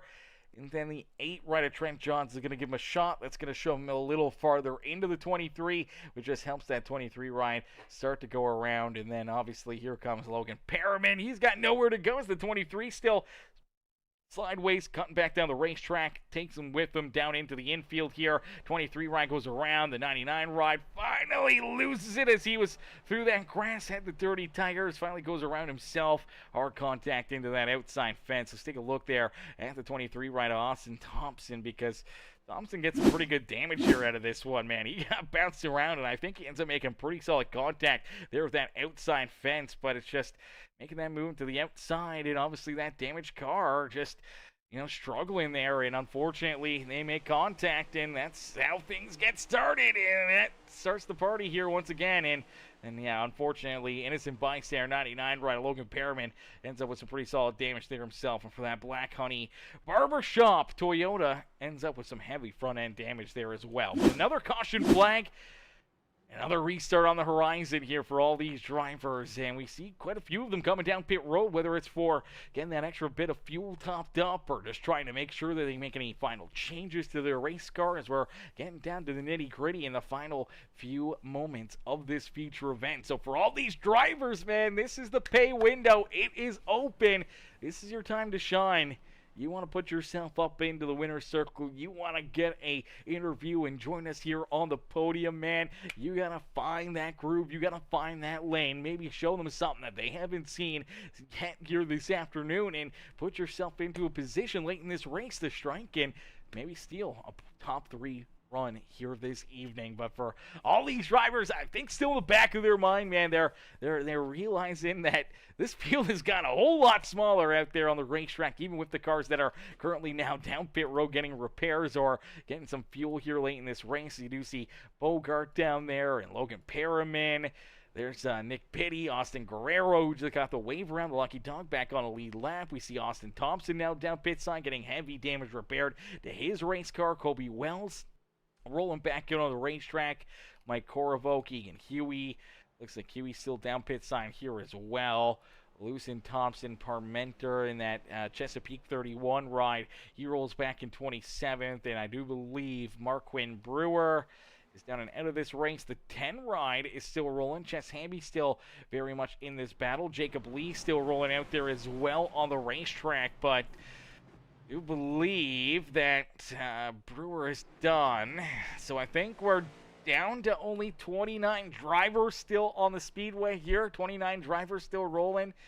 Unfortunately, everyone else is down and out. We start with 40. Looks like 11 drivers are unfortunately not going to see the checkered flag here this evening unless they load back into the server. But I think for most of them, their cars are toast for the day, and they will stay back down behind pit wall. And unfortunately, we'll get to be the fans of the stands and watch the finish of this feature event here this evening. And man, the carnage may not be done, man. That caution flag right there, I mean, the intensity is going to start to ramp up as these guys, they know that they're inching closer and closer to that checkered flag. They're running out of time here to try to gain these positions that they need for a good run this afternoon, and that's going to cause more issues out there on the racetrack, man. It's going to get tighter racing. The shoves are going to get a little bit harder. Their driver's going to be making bigger and wilder moves out there on the speedway, and that could really cause some more mayhem out there on the speedway.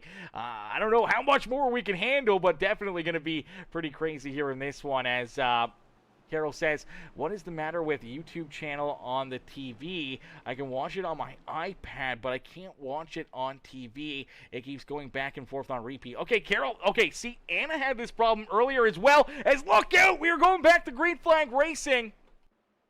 Oh no, Aiden Lucas.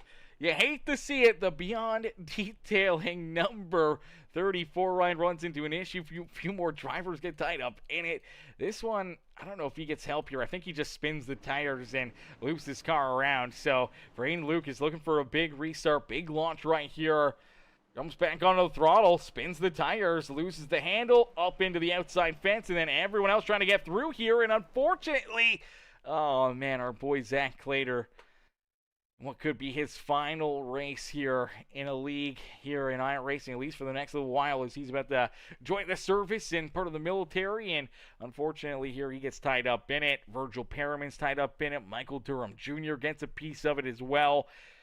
They all just kind of have nowhere to go right there as the 34 bounces off the wall, back down into their lap. And some pretty tore up race cars again here as the 0-0, the 0, and the 34 getting some pretty good damage there. And unfortunately, you see everyone else just trying to check up, trying to keep themselves out of it, trying to keep them, keep the cars pointing in the right direction and not even any more tore up than what they already are out there on the racetrack. But another quick caution flag and another restart here on the horizon for these drivers. As, yeah, Anna's was doing that as well earlier, Carol. I'm not sure what it is. I don't know if it's like the actual YouTube TV app. Let me Google it right here, right now. Let me take a look here.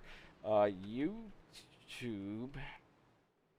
TV app.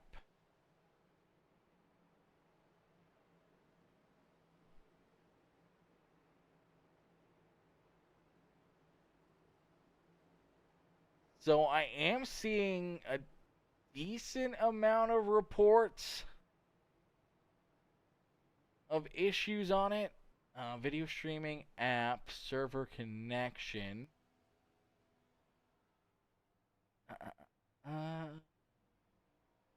See any newer comments, but I do see, if you look on like Google and you go to like down detector, you can see that there is definitely an uptick since like early this morning to right now. There's a lot of, not like a ton, but like 10 reports, 11, 12, 14, 13, 9, 17. There definitely seems to be a lot more reports or whatever for the last little while on down detector for YouTube TV problems.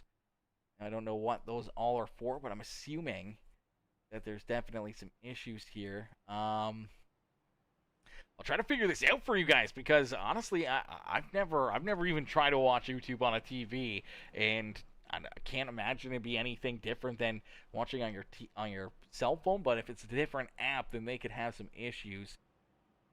As of March 1st, 2026, there was no widespread major outages reported for YouTube TV app. The service is appearing to operate normally for most users. If you are experiencing issues, it is likely localized, and you should try restarting your device, clearing the app cache, or checking your internet connection.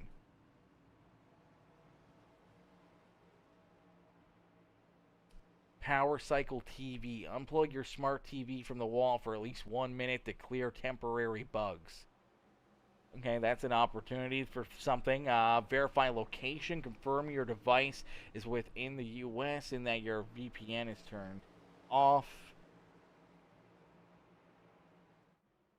Check any available updates as well, potentially. Okay, so there's a bunch of different things that you can try.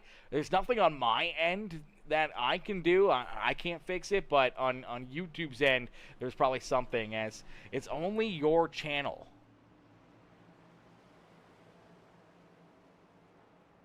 Maybe it's because I'm the only one that's live, Anna. Maybe you guys are watching other channels that aren't currently live, though. They may be videos. Because a YouTube video itself sends in only so much, like, data. Basically, my video is constantly uploading new information and new data to it, where the TV may not be able to kind of, like, download, render that quick enough. Where if it's an actual video that someone's uploaded, then that video is already basically pre-uploaded, so you're viewing it in a totally different way than what like a non-live video is. I don't know if you can kind of catch my drift on that one, but it's a whole different process and kind of a whole different aspect on what your TV or your internet load is doing, because your internet load is virtually continuously downloading the information that the live stream puts out. But for a YouTube video, it only has, let's say, 2 gigabytes that it needs to download one shot. That's it. So it does that all in one shot, and it's really, really quick, and it doesn't run a problem and doesn't run into bufferings or bugs.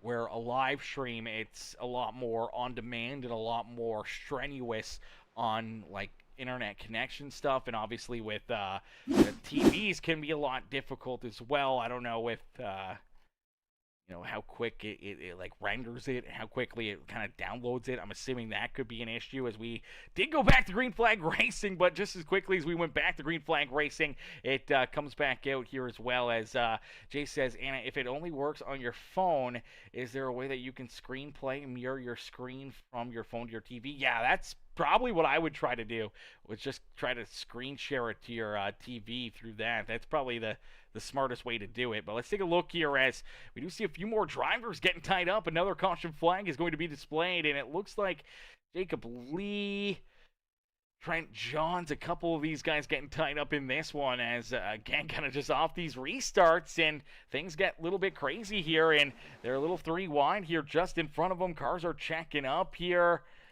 Keep hitting the go fast. I want to go quarter speed. So you see the Folgers 18 right here, Virgil Perriman. He's checked up. He's trying not to run over the 57 right earlier, but now he's not trying to get ran over by a couple of these drivers. Things just stack up, and you see the 8 right here, Trent Johns. He sees that the 18 right is off the pace, and I think he just shoots down to the inside here. And unfortunately, I don't know if he saw that there was a car to his inside or if he just misjudged it, but obviously right here, shoots down, clips that 99 ride. You see Virgil and, unfortunately, Logan both get up into the outside fence. Trent Johns ends up with some pretty solid damage. The 24 ride ends up nowhere to go right there as well. And I believe there's a few more drivers here. This is Jason Bogart, who's down on the apron. He's trying to get checked up, but it looks like a couple more drivers going to get tied up in this one. Virgil Perriman ends up coming back down off the outside fence, collects Austin Guerrero there in the 88 ride. And unfortunately for Austin Guerrero, ends up with some pretty solid damage to his race car.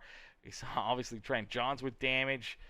Logan Perriman, Virgil Perriman, all kind of tore up there in that one. So some more issues, some more tore up race cars, and unfortunately, these cautions, breeding cautions here late in this race as well. As good idea. Yeah, good idea. Definitely, that's probably what I would try. If the app on your TV is running into that issue, I think that's probably going to be the best way to do it. Will be to screen share from your cell phone to your TV. I feel like that would probably work a lot better, because your cell phone is always going to run at a higher consistency rate, and it's going to draw Wi-Fi a lot quicker and a lot sooner than what a TV will. And I think that's probably what the issue is that like your TV just can't render in, it can't load in the information quick enough from a live broadcast compared to like what your cell phone can. And I think that may be the issue. I've just never had that problem. I don't normally have too many people watching on TV, and if they do, I don't know, maybe it's just Maybe it's just tonight, because normally it's not like that for you, Anna. Normally it's usually pretty good. I don't normally see you commenting that it doesn't work on your TV, so I wonder if maybe potentially it's just, the app or your location tonight is just struggling with it, and unfortunately it's nothing on my end that I can try to do. At least you got to race for most of the distance. Oh, no. Jace, no, that sucks. Huey in the chat says, well, I'm done. He's done, Huey, brother. That sucks, man. That sucks. Anna says, it's working good on the TV now. Okay, well, it's working good on the TV now. What in the world? Okay, yeah, see, so it's just going to be the app or something. I don't know. There's nothing on my end that I can change that would fix it, that would make it work any better. I don't think there's anything that I could do differently or set up differently that would work for the app for the TV, because it works honestly fine for like iPads and laptops, PCs, and cell phones. It works good for everything else. It should work fine for the TV, but obviously maybe it's just the TV app. It's just, I don't know, maybe it was just struggling there for a minute. I have no idea. YouTube doing YouTube things. It's above my pay grade. This is above my pay grade. I'll try to help you out as much as possible, but and that one, unfortunately, that's above my head. I couldn't tell you the back end of that one. So here we go. Back to green flag racing, though, as the 24 of Terrence Murphy sees that green flag fly once again. Gets another good launch. Good restart here. Hoping that everyone else can keep it clean and green back there behind him. But you see some movement. Drivers are trying to sneak their way through. Trying to go 2 wide, 3 wide. Trying to work their way to the front of the field. One of those looking to be aggressive is Grant Applegate, as he's back here in about the 11th position. He wants to race his way back up inside the top 10. He wants to join that battle at the front of the field. Is Terrence Murphy, though, out in front. They were able to click off lap 160 here this evening, and it's 27 laps left to go, but this time by the start-finish line, it's now 26 laps left to duke it out here in this one, man. 26 laps left to battle out there on the racetrack, and look out, they're not done wrecking. There goes the 55 ride. Oh, heartbreaker for Nick Jensen. Jensen's tied up in it. He's trying to make the move to the outside groove, and I don't know if either he came up or someone else came up into him, but I think he comes up right here. There's contact between him and the 71 ride as he gets a great run. Out at corner number 4 here. Gets to the inside of the 71, gets a good run. Then they make contact here just down across the start-finish line. And then he shoots back up the racetrack, and he just keeps on shooting up the racetrack. Unfortunately, just keeps on going and going and going here, and I don't know if he thought he was clear of the 15 ride or what the game plan was here for him, but he's going to leave the apron, drive back up the track, and yeah, just keeps going up to the outside fence. Unfortunately, the 15 ride is there and nowhere for him to go. They get tied together. Nick Jensen up into the outside fence. Heavy damage there for the 15 ride, and unfortunately for both drivers, some pretty solid contact and damage out there on the racetrack. And for Stephen Blevins, that is not the spot that he wanted to be in. You'll see the 10 ride get turned around. He's trying to get checked up and avoiding it. Unfortunately, already multiple laps down there for Chance Hamby, but man, another caution flag, and cautions continuing to breed cautions out there on the racetrack, man. Cautions continuing to breed cautions, and we'll get ready for another restart here late in this race. As Jay says, awesome, man. Hope that I can join the roster of favorite drivers from the chat at Phoenix. Hopefully, brother. You just never know. I don't think he knew the 15 car was there. Yeah, I don't think he did either. I think he just thought he was clear to the wall and jumped up there, and unfortunately, all of a sudden, he found himself parked on the lap of Stephen Blevins, and Blevins is going to have to take that thing down pit side, get some repairs done there himself, and try to get that car fixed up. But man, more and more of these caution flags in our field is getting thinner and thinner here as we go, as I do believe now joining the likes of a lot of other drivers down and out of this race. I believe Virgil Perriman is done for the night. Keegan Huey's done for the night. I believe Zach Clater, who's still down pit side, I believe for Clater, he may be done as well. I don't know if he's going to jump back out there. Heartbreaker for him. Jess Hamby's back down pit road. He's got more damage to be repaired. Jacob Lee's been down pit road for a while. I'm not sure if he's going to jump back out there. So we start with 40 drivers, and we're looking at 23, maybe 24 still rolling out there on the racetrack with Mr. Lewson here, as he's unfortunately still a couple laps down, but hey, you never know. A few more caution flags, maybe a couple more waiver rounds. He might find himself back on lead lap and back into the action here this evening, but almost half the field has unfortunately been taken out here this afternoon, as Jay says, look at those two TI Racing drivers in the top 10. Yeah, they're looking good, man. Hey, they're looking good. They just gotta finish it off. They gotta finish it off. You don't want to speak too soon. It's not over until it's over, and the chaos may not be done here today, as we'll get a quick word in here from our sponsors here real quickly. As Anna says, Peacemaker, did you see where Landon's dad sent you some money? Whoa, Landon's dad sent me some money? What? Landon's dad sent me some money. Oh, he did. Anonymous tipped $10 over on Streamlabs. Oh my gosh, what a guy. Let's get that up there again. Yo, Landon's dad coming in, showing the big love here in this one. I appreciate that, man. And going through, not YouTube descended as well, going through Streamlabs itself, man, means that I get all $10 of that, man. That is absolutely insane. That's absolutely amazing. I appreciate that. Normally when you go through YouTube, or when we used to stream on Facebook or Twitch, they get a cut of that. When you use, obviously, Streamlabs tipping, or if you use, our direct link to PayPal, they don't take anything of it, man, and it helps us out a ton here, and that is a huge shout out there to Landon's. Oh man, we appreciate that. That's absolutely amazing. I'm glad you said that, Anna. I probably would have missed that one, as Jay says, free lunch tomorrow. Let's go, baby. Yes, sir. You know it, brother. You know it. Free lunch tomorrow. Actually, it's probably going to be some coffees. I'm not huge on lunch, so definitely some coffees, maybe a couple monsters. We definitely like our monsters up here in the booth. Yeah, we tend to get a few of those into us a day, so those keep us alive here throughout these broadcasts, especially here tonight, man. Sunday's our busiest day on the Speedway, as this is our third broadcast of the afternoon. We're pushing 6 hours of live racing action here on Peacemaker Gaming tonight, as we did 2.5 hours earlier this evening with our Outcast Racing League, another hour with the Speedway Alliance Racing League just prior to this, and now we're reeling into almost 2.5 hours here for this broadcast as well. So 6 hours almost here of live racing action, and we still got some time to go. We still got a lot of action out there on the speedways. Look out there, 2, 3, 4, almost 5 wide back there through the field. It's everybody is still making moves, man.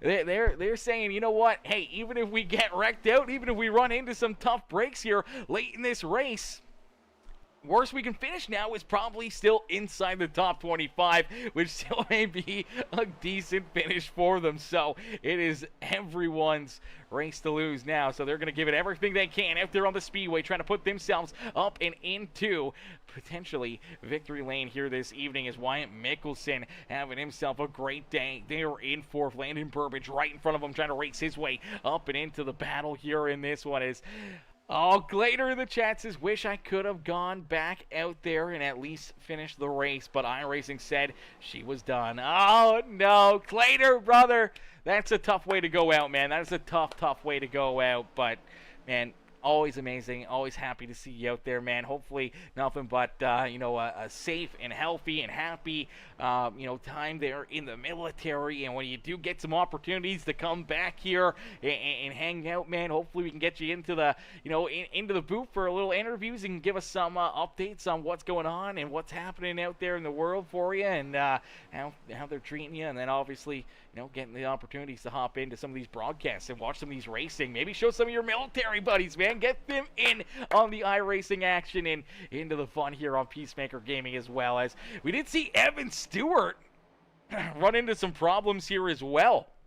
Evan was down on the apron, went off the racetrack here a couple times. Let's take a look at it as they start bouncing around back here. 0-0 trying to get down pit side. The 37 pushes up the racetrack, ends up into that outside fence, and then he goes for a wild ride down through the infield here. And unfortunately for the Fish Speed 37 ride, as he's trying to get rolling here, he's just going to stick it on the apron. You can see that heavy right side damage now for Evan Stewart. And now we see a few more drivers running into problems, as a lot of these guys as, man, down pit road, we do see a black flag here on Michael Durham Jr., so it looks like he's going to get a black flag trying to make this pit stop late in the race.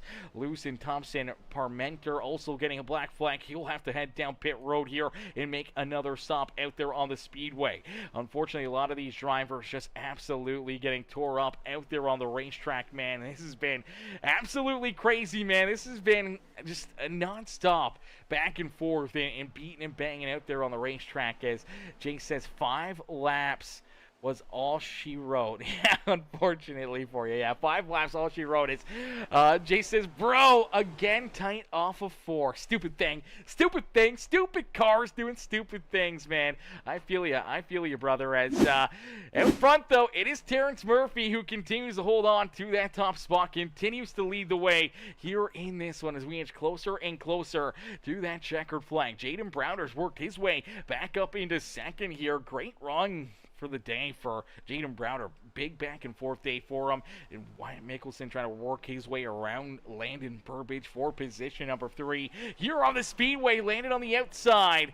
Wyatt Mickelson down the inside trying to take that 3rd spot from him. Ryan Holler's right there as well, rounding out our top 5 on the speedway.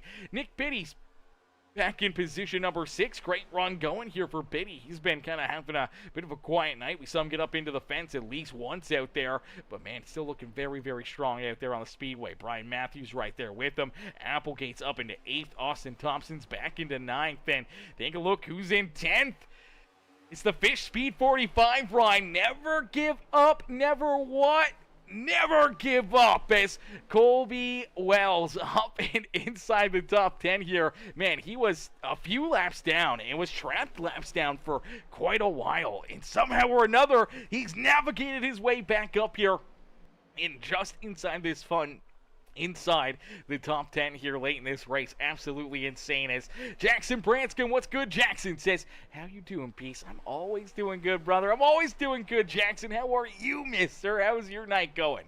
Hopefully you're having yourself a wonderful day. As Mr. Clater says, absolutely, I'll for sure be back in the future. But as of now, it's at least a 6-month hiatus, at least, but I'm looking forward to the experience, and hopefully down the road I can bring in the rig again. Yes, man, we can't wait. We can't wait. We'll still be here. We'll still be here. We'll still be rolling, man. Hey, you may 6 months from now, I mean, we're still going to be doing this series. I feel 6 months from now we might still be doing this race, but we'll definitely get you back out there, and we can't wait to see you back in the action and back out there on the racetrack, brother. It says, appreciate you broadcasting as well. I'll tune in as much as I possibly can in the future. I love that, man. I love that. Don't stress yourself over it, but we can't wait to see you in the comment section as well, brother. Watching these guys race and at least get a little bit of the fix in. At least a little bit of the fix in.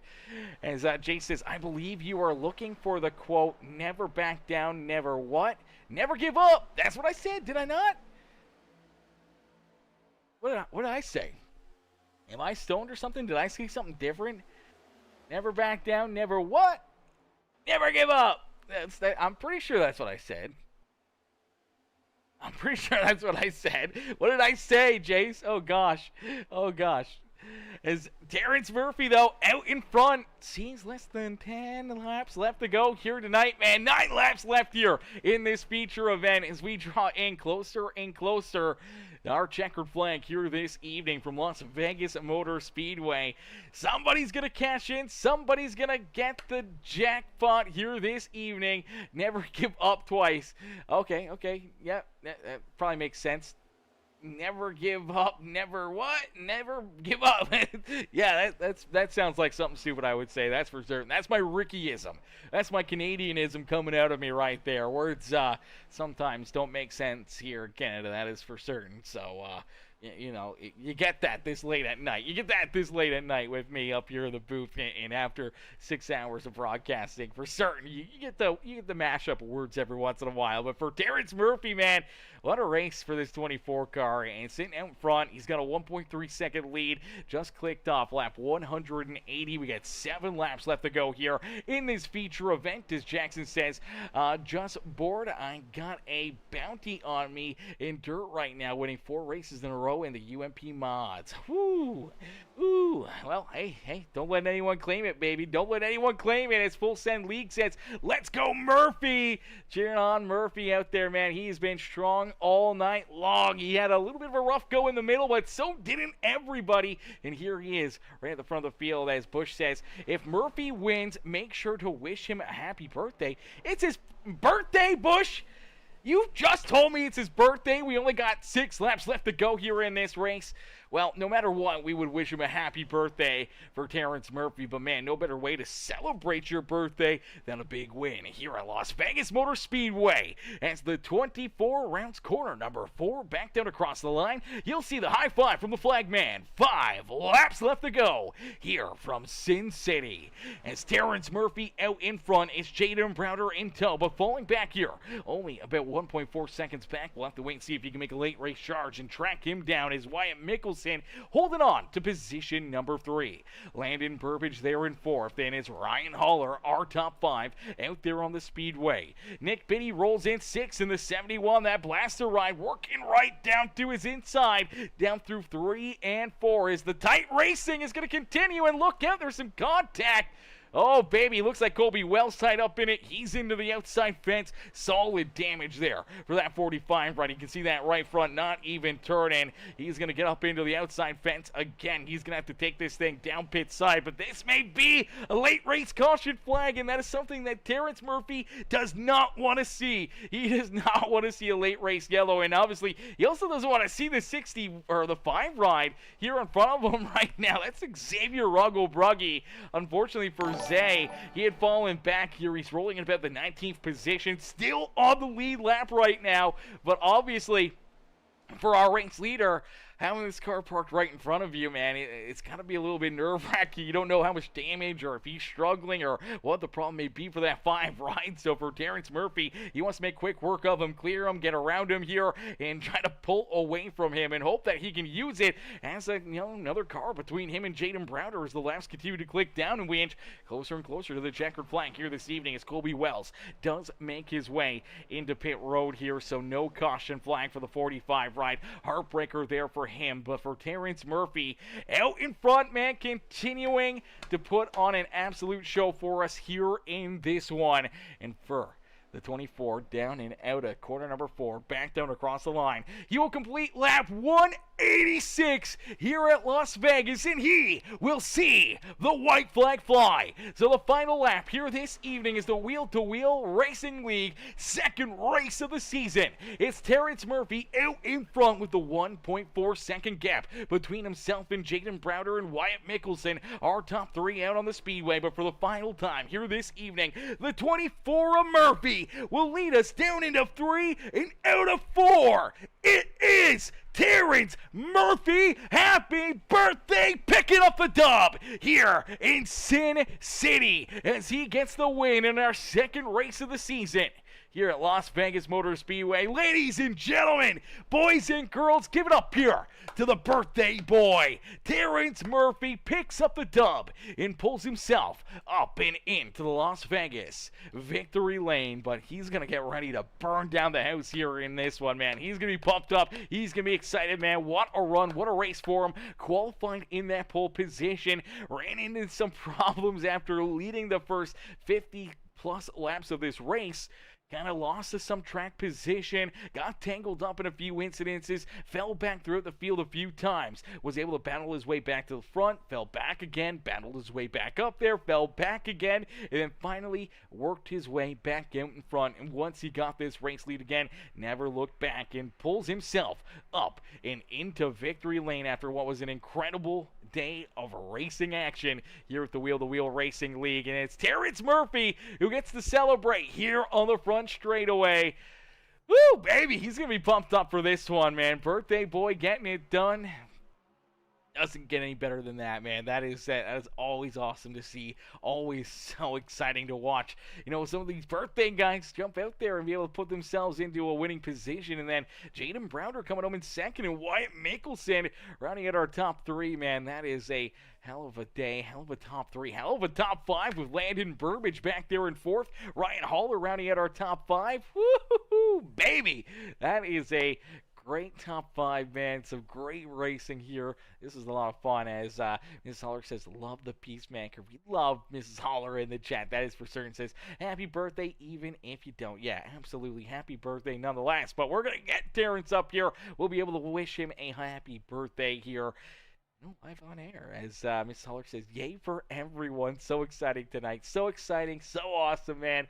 It was a great night of racing action, man. And if you guys enjoyed the racing action and you haven't already, man, make sure you guys do us a favor. Hit the like button on the stream for us right now. Drop a comment. Let us know what you thought of the broadcast. And make sure you hit that subscribe button. Become part of the Peacemaker family here today. As we'll get ready to pull our top three up into the booth here in just a couple moments. Now, a long race, a lot of laps. We'll have to wait and see if they're going to be able to jump in here or not. Some of them may not. So we'll have to wait and see. I don't see Terrence Murphy. I don't think I see him even in the Discord. So I'm not sure if we're going to get him in here for a post-race interview or not. We do have Wyatt Mickelson, though, so we may be able to get Wyatt in here for his post-race interview as he's waiting down pit side. Let's get this 51 right up here into the booth first. Hey, Wyatt, it's Aaron up here in the Peacemaker Broadcasting booth. They get a copy? Hey, Aaron, yeah, got a copy. Wyatt, man, great run, great drive for you here this afternoon, man. That one had to feel, very, very long, very chaotic at times, but, man, had to feel really, really good as we saw some great speed out of this 51 machine, obviously leading a bunch of laps. You'll win that second stage of the day, and you're able to finish it off here with a, podium run, brother. Take us back through. What's going through your mind? I love Vegas. That's for sure. Won here last year and then P3 this year and won a stage. So good points day. And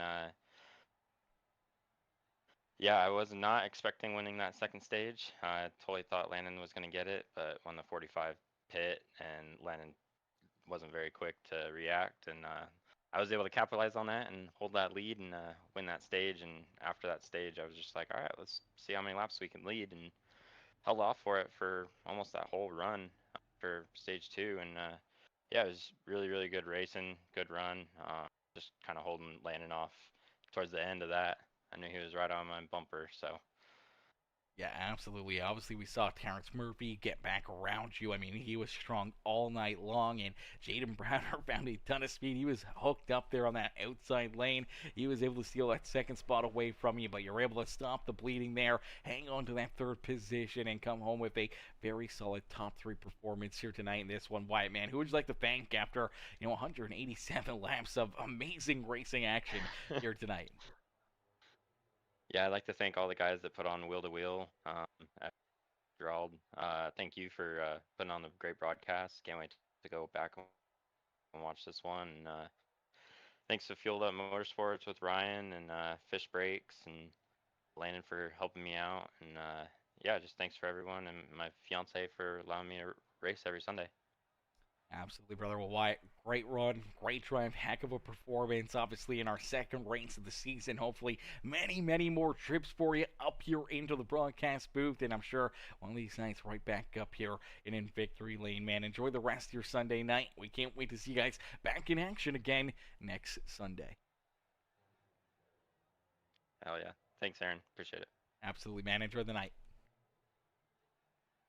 Alrighty, ladies and gentlemen, boys and girls, give it up there for our third place finisher, Wyatt Mickelson. Is Wyatt, he's in there first, so we'll get him in there first. And finally, looks like we get our race winner and our second place finisher to join in on the Discord. So, ladies and gentlemen, boys and girls, give it up here for our race winner, Terrence Murphy.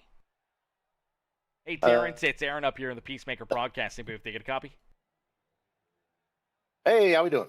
Not too bad. Terrence, man, first off, happy birthday, apparently. Apparently it's your birthday today, chat was saying. It is Indeed, it's big number 35 today. I appreciate you. Whew, baby, well, a wonderful way to finish off your 35th birthday, and that is parking yourself up here in Victory Lane in Sin City, man. Take us back through this one as you put on a heck of a show for us. Obviously, qualifying in that pole position, you're able to lead virtually, the first 50-plus laps of this race, winning that first stage of the day, and then all of a sudden, in that little bit of mid race or like mid-stage caution flag kind of comes out, you come down pit side, a couple drivers stay out, and that kind of shuffles you back there for a little bit. Obviously dealing with some of that traffic now, it kind of got the car a little bit tight, and obviously getting tied together with a few other drivers. We see you fall back there out on the racetrack, and then all of a sudden, it doesn't take you long though. You drive your way back up there, then all of a sudden it seemed like the same thing again. You get tied up again, you fall back into the pack, and then here you are storming your way back up and time over again. And finally here late in this race, you're able to work yourself back up into second. You're able to work on the back bumper there, Wyatt Mickelson, throughout the beginning of this final run. And finally, you navigate your way around that 51 ride back out in front and through some of these late race restarts and the late race drive. You're able to just run away, keep these guys back there behind you, and look just like you did in the first 53 laps of this race. And that was absolutely perfect as you park yourself up here into Victory Lane, man. Take us back through it and what's kind of going through your mind after a crazy night of racing action here on your birthday. Well, first off, shout out to all the guys I was racing around, especially that lead, like top 5 group. We raced the hell out of each other and kept it clean the whole time. But I mean, you said it, Dirty Air is the name of the game tonight. So at the start of the race, I was stoked to get the pole. I didn't really get to practice much, but start of the race, I knew it just stay up front. If I have to push, like if someone gets close to me, I'll start pushing, but otherwise just maintain a half second or so. But when I got shuffled back, I'll use what I have to do to get back to the front. And then as long as I can, have a little bit left when I get up there, this is such a great multi-groove racetrack that you can kind of drive everywhere. The Dirty Air is just so brutal here. And if you don't set up entries to the corners, knowing how you're going to drive it off, you can't really manipulate it from behind somebody. So stoked to get the win, birthday win. That's 2 wins on the week. So cheers to 35, brother.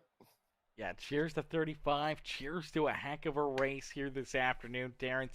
Heck of a drive, heck of a performance out of you here this afternoon. And obviously, only race 2 of the season. It was a bit of a wild one. Obviously, a lot of caution flags, a lot of issues for some drivers out there on the racetrack. And here in this one, you're able to survive. You're able to just keep on picking your way back to the front here. They're at the middle of that race, and you park yourself up in Victory Lane, brother. Congratulations on such a great run and a great race, and obviously, again, happy birthday. But man, who'd you like to thank for such a great performance out there on the speedway? First, just shout out to all my teammates. We had a heck of a plan tonight. We all pretty much stayed up in the front. I know Blevins got tied up in something, and I think he ended up 17th. But shout out to them. Good start to the season for us. Shout out to Jen. She's my girlfriend. We had a great weekend together. But today was the first day back home. But yeah, that's about it. Beauty. Well, Terrence, heck of a show, heck of a drive for you, man. We can't wait to see you guys back in action again next Sunday and see if you can back up tonight's performance and try to park this 24 ride right back up into Victory Lane. Oh, yeah. Thanks, brother. Absolutely. Enjoy the rest of your night and don't party too hard down there in Victory Lane. No promises. Alrighty, ladies and gentlemen, boys and girls, give it up there for our race winner, Terrence Murphy. As Murphy picks up the dub and pulls that 24 ride up and into the Las Vegas Motor Speedway Victory Lane. As we'll get ready now to pull in our second place finisher, Mr. Jaden Browder. Hey, Jaden, it's Aaron up here in the Peacemaker Broadcasting booth. Data copy?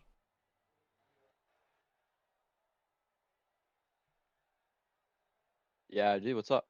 Not much, Jaden, man. Great run, great race for you here this evening, man. Take us back through it as this 11 ride, kind of like everybody here this evening, really was, back and forth afternoon for you, and we just saw you picking away, each and every single time after losing a ton of track position. All of a sudden, you were out there just zooming on that outside groove, man. I don't know if you found it, and a lot of these other guys didn't find it, but it worked out nicely for you as you end up coming home with a very solid second place performance out there on the Speedway, man. Take us back through it and what's going through your mind. Yeah, I could figure out the top, start the runs, but later you go, get tighter you get, it's harder to run up there, and especially behind traffic. Um, with Terrence, just could never get by him on a restart, and that's kind of what just killed every run that I had because I got so tight behind him, just the dirty air. But overall, pretty calm day besides the carrier incident. But other than that, good race, clean race for me. So yeah. Great race, clean race. Obviously, a lot of crazy action up there inside the top 5, top 10 with just good hard battling there. I mean, you battled with Wyatt Mickelson and Burbage, Haller, a lot of these guys for so many laps, including Terrence Murphy there, not only just late in this race, but throughout this race, as he kind of got shuffled back there for a little bit as well, and just put on a heck of a show for us there at the front of the field. Just good, hard, clean, green racing. Yeah, it was just a great race overall. Never been up here to talk to you, so it's kind of nice to be up here with you instead of being out in the back. But hopefully next week we can do the same and then race nice clean race next week. Yeah, absolutely, man. Well, hey, you know what? You have performances like you do here this afternoon. I'm sure we'll be talking to you quite a bit throughout this season as that 11 ride was hooked up here this evening, and you come home with a very solid second place run here in race number 2 on the season. Jaden, who would you like to thank for such a great run and strong performance out there on the racetrack? I'd like to thank my teammates, Gents Motorsports, Matthew Wood, Porter, Lucas, all of them, in a chat with them, helping me out throughout the race. Clater, especially, you're gonna miss him. Hopefully, he'll be safe in the army or military, wherever he's going. So overall, yeah, thank them. Yeah, absolutely, man. Friends make this all that much more fun, and when you guys can work together and help each other out, and being able to pull off good, solid performances like you did here tonight, man, makes these Sundays that much better. And yeah, we like to see the same thing, man. We hope that Clater is healthy, safe, and having fun, learning lots, and getting back home safe in a few months, and obviously enjoys a long and amazing career there in the military. And can't wait to see him back out there, obviously in the simulator and out there on the racetrack, being able to battle with you guys and race here on these broadcasts and put together some great shows for us like he had going here tonight until late in this race getting collected in one of those wrecks. Yeah, love racing with Clater. Gonna miss him, but appreciate his service for this country. So overall, thank him, and gonna miss him for a little bit, but soon he'll be back. So Absolutely. yeah. We can't wait until then. And we can't wait to see you guys back out there on the racetrack, man. Next Sunday, going to be another great show, another great race. And Jaden, hopefully we get you right back up here in the broadcast booth, brother. Congratulations on the second place performance here this evening. And we'll see you back out there next week, man. Enjoy the rest of the night. Thank you. You too. Alrighty, ladies and gentlemen, boys and girls, give it up there for Jaden Browder as Browder comes home in position number 2 here this evening. As Mr. Haller in the chat says, congratulations to Wyatt and to Landon. He says, I smoked the wall on like 4 to go and raced my way back to P5 with the wheel damage. Hey, you know what, man? Hey, that's a heck of a run. Heck of a drive for you tonight, Haller. You guys were absolutely zooming tonight, man. Huge run for Wyatt and for Landon. You guys just were on top of it here this evening, and luckily enough, able to avoid any of that chaos and carnage out there and get paid massively here this evening with some good performances out there on the racetrack, man. That was a heck of a show, heck of a race. And it says, great job tonight, guys. Great job by all these fellas, man. It's a lot of fun, a lot of great racing, a great show for everyone to enjoy, and we can't wait to see these drivers back on the racetrack again next Sunday night. Unfortunately, that will do it for us here this evening. We've been live now for, collectively over the 3 broadcasts here this afternoon, just over 6 hours, so we've got our day's worth of work in, and we're going to get ready to call it a night and head to bed here in just a little bit, so that will do it for us here in this one. But ladies and gentlemen, boys and girls, we can't thank you guys enough for tuning in. Everyone coming in with the likes, the comments, the shares, man. Landon's dad came in earlier as well with the $10 dono over there on Streamlabs, man. We can't thank him enough, and we can't thank all of you guys enough for coming in. Any of the new subscribers, welcome to the Peacemaker family. Welcome to the Peacemaker sub club here this afternoon, and we'll see you guys back in on the action again tomorrow night. We'll be right back up here in the broadcast booth. We got a little bit more racing action tomorrow night as the Metalheads Truck Series head to their next, I do believe, still regular season race here, but they're getting closer and closer to their playoffs, and it's going to be a lot of fun. The intensity is going to be ramped up there, and it's going to be another amazing night of racing action here on Peacemaker Gaming. So hopefully we see you guys back up in the grandstands, cheering those drivers on for our Monday Night League, and we'll see you guys right back up here showing the love, and hopefully you guys enjoy the rest of your night, man. Great race, great show, great performance by all these drivers. Huge shout out to each and every single one of them that showed up and showed out here this afternoon. Unfortunately, though, that's going to do it for us. Ladies and gentlemen, boys and girls, thank y'all for tuning in, and we'll see y'all later. Peace and love, ladies and gentlemen. Peace and love. Here at KK Woodscapes, we only work with the finest woods, the finest tools. We sand the wood here at KK Woodscapes. We stir the paint with a wooden stick here at KK Woodscapes. And then we brush the wood with a wooden brush here at KK Woodscapes. And when it's all said and done, we have these perfectly manicured nails. Put the plaques in the trophies, in the envelopes, ship them to your box, and on your way to you to commemorate your special day. Got wood. KK Woodscapes.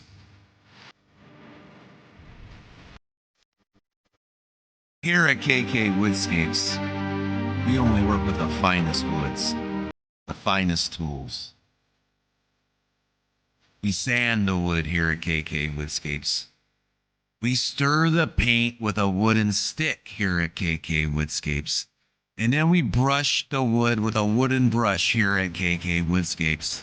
And when it's all said and done, we have these perfectly manicured nails. Put the plaques in the trophies, in the envelopes, ship them to your box, and on your way to you to commemorate your special day.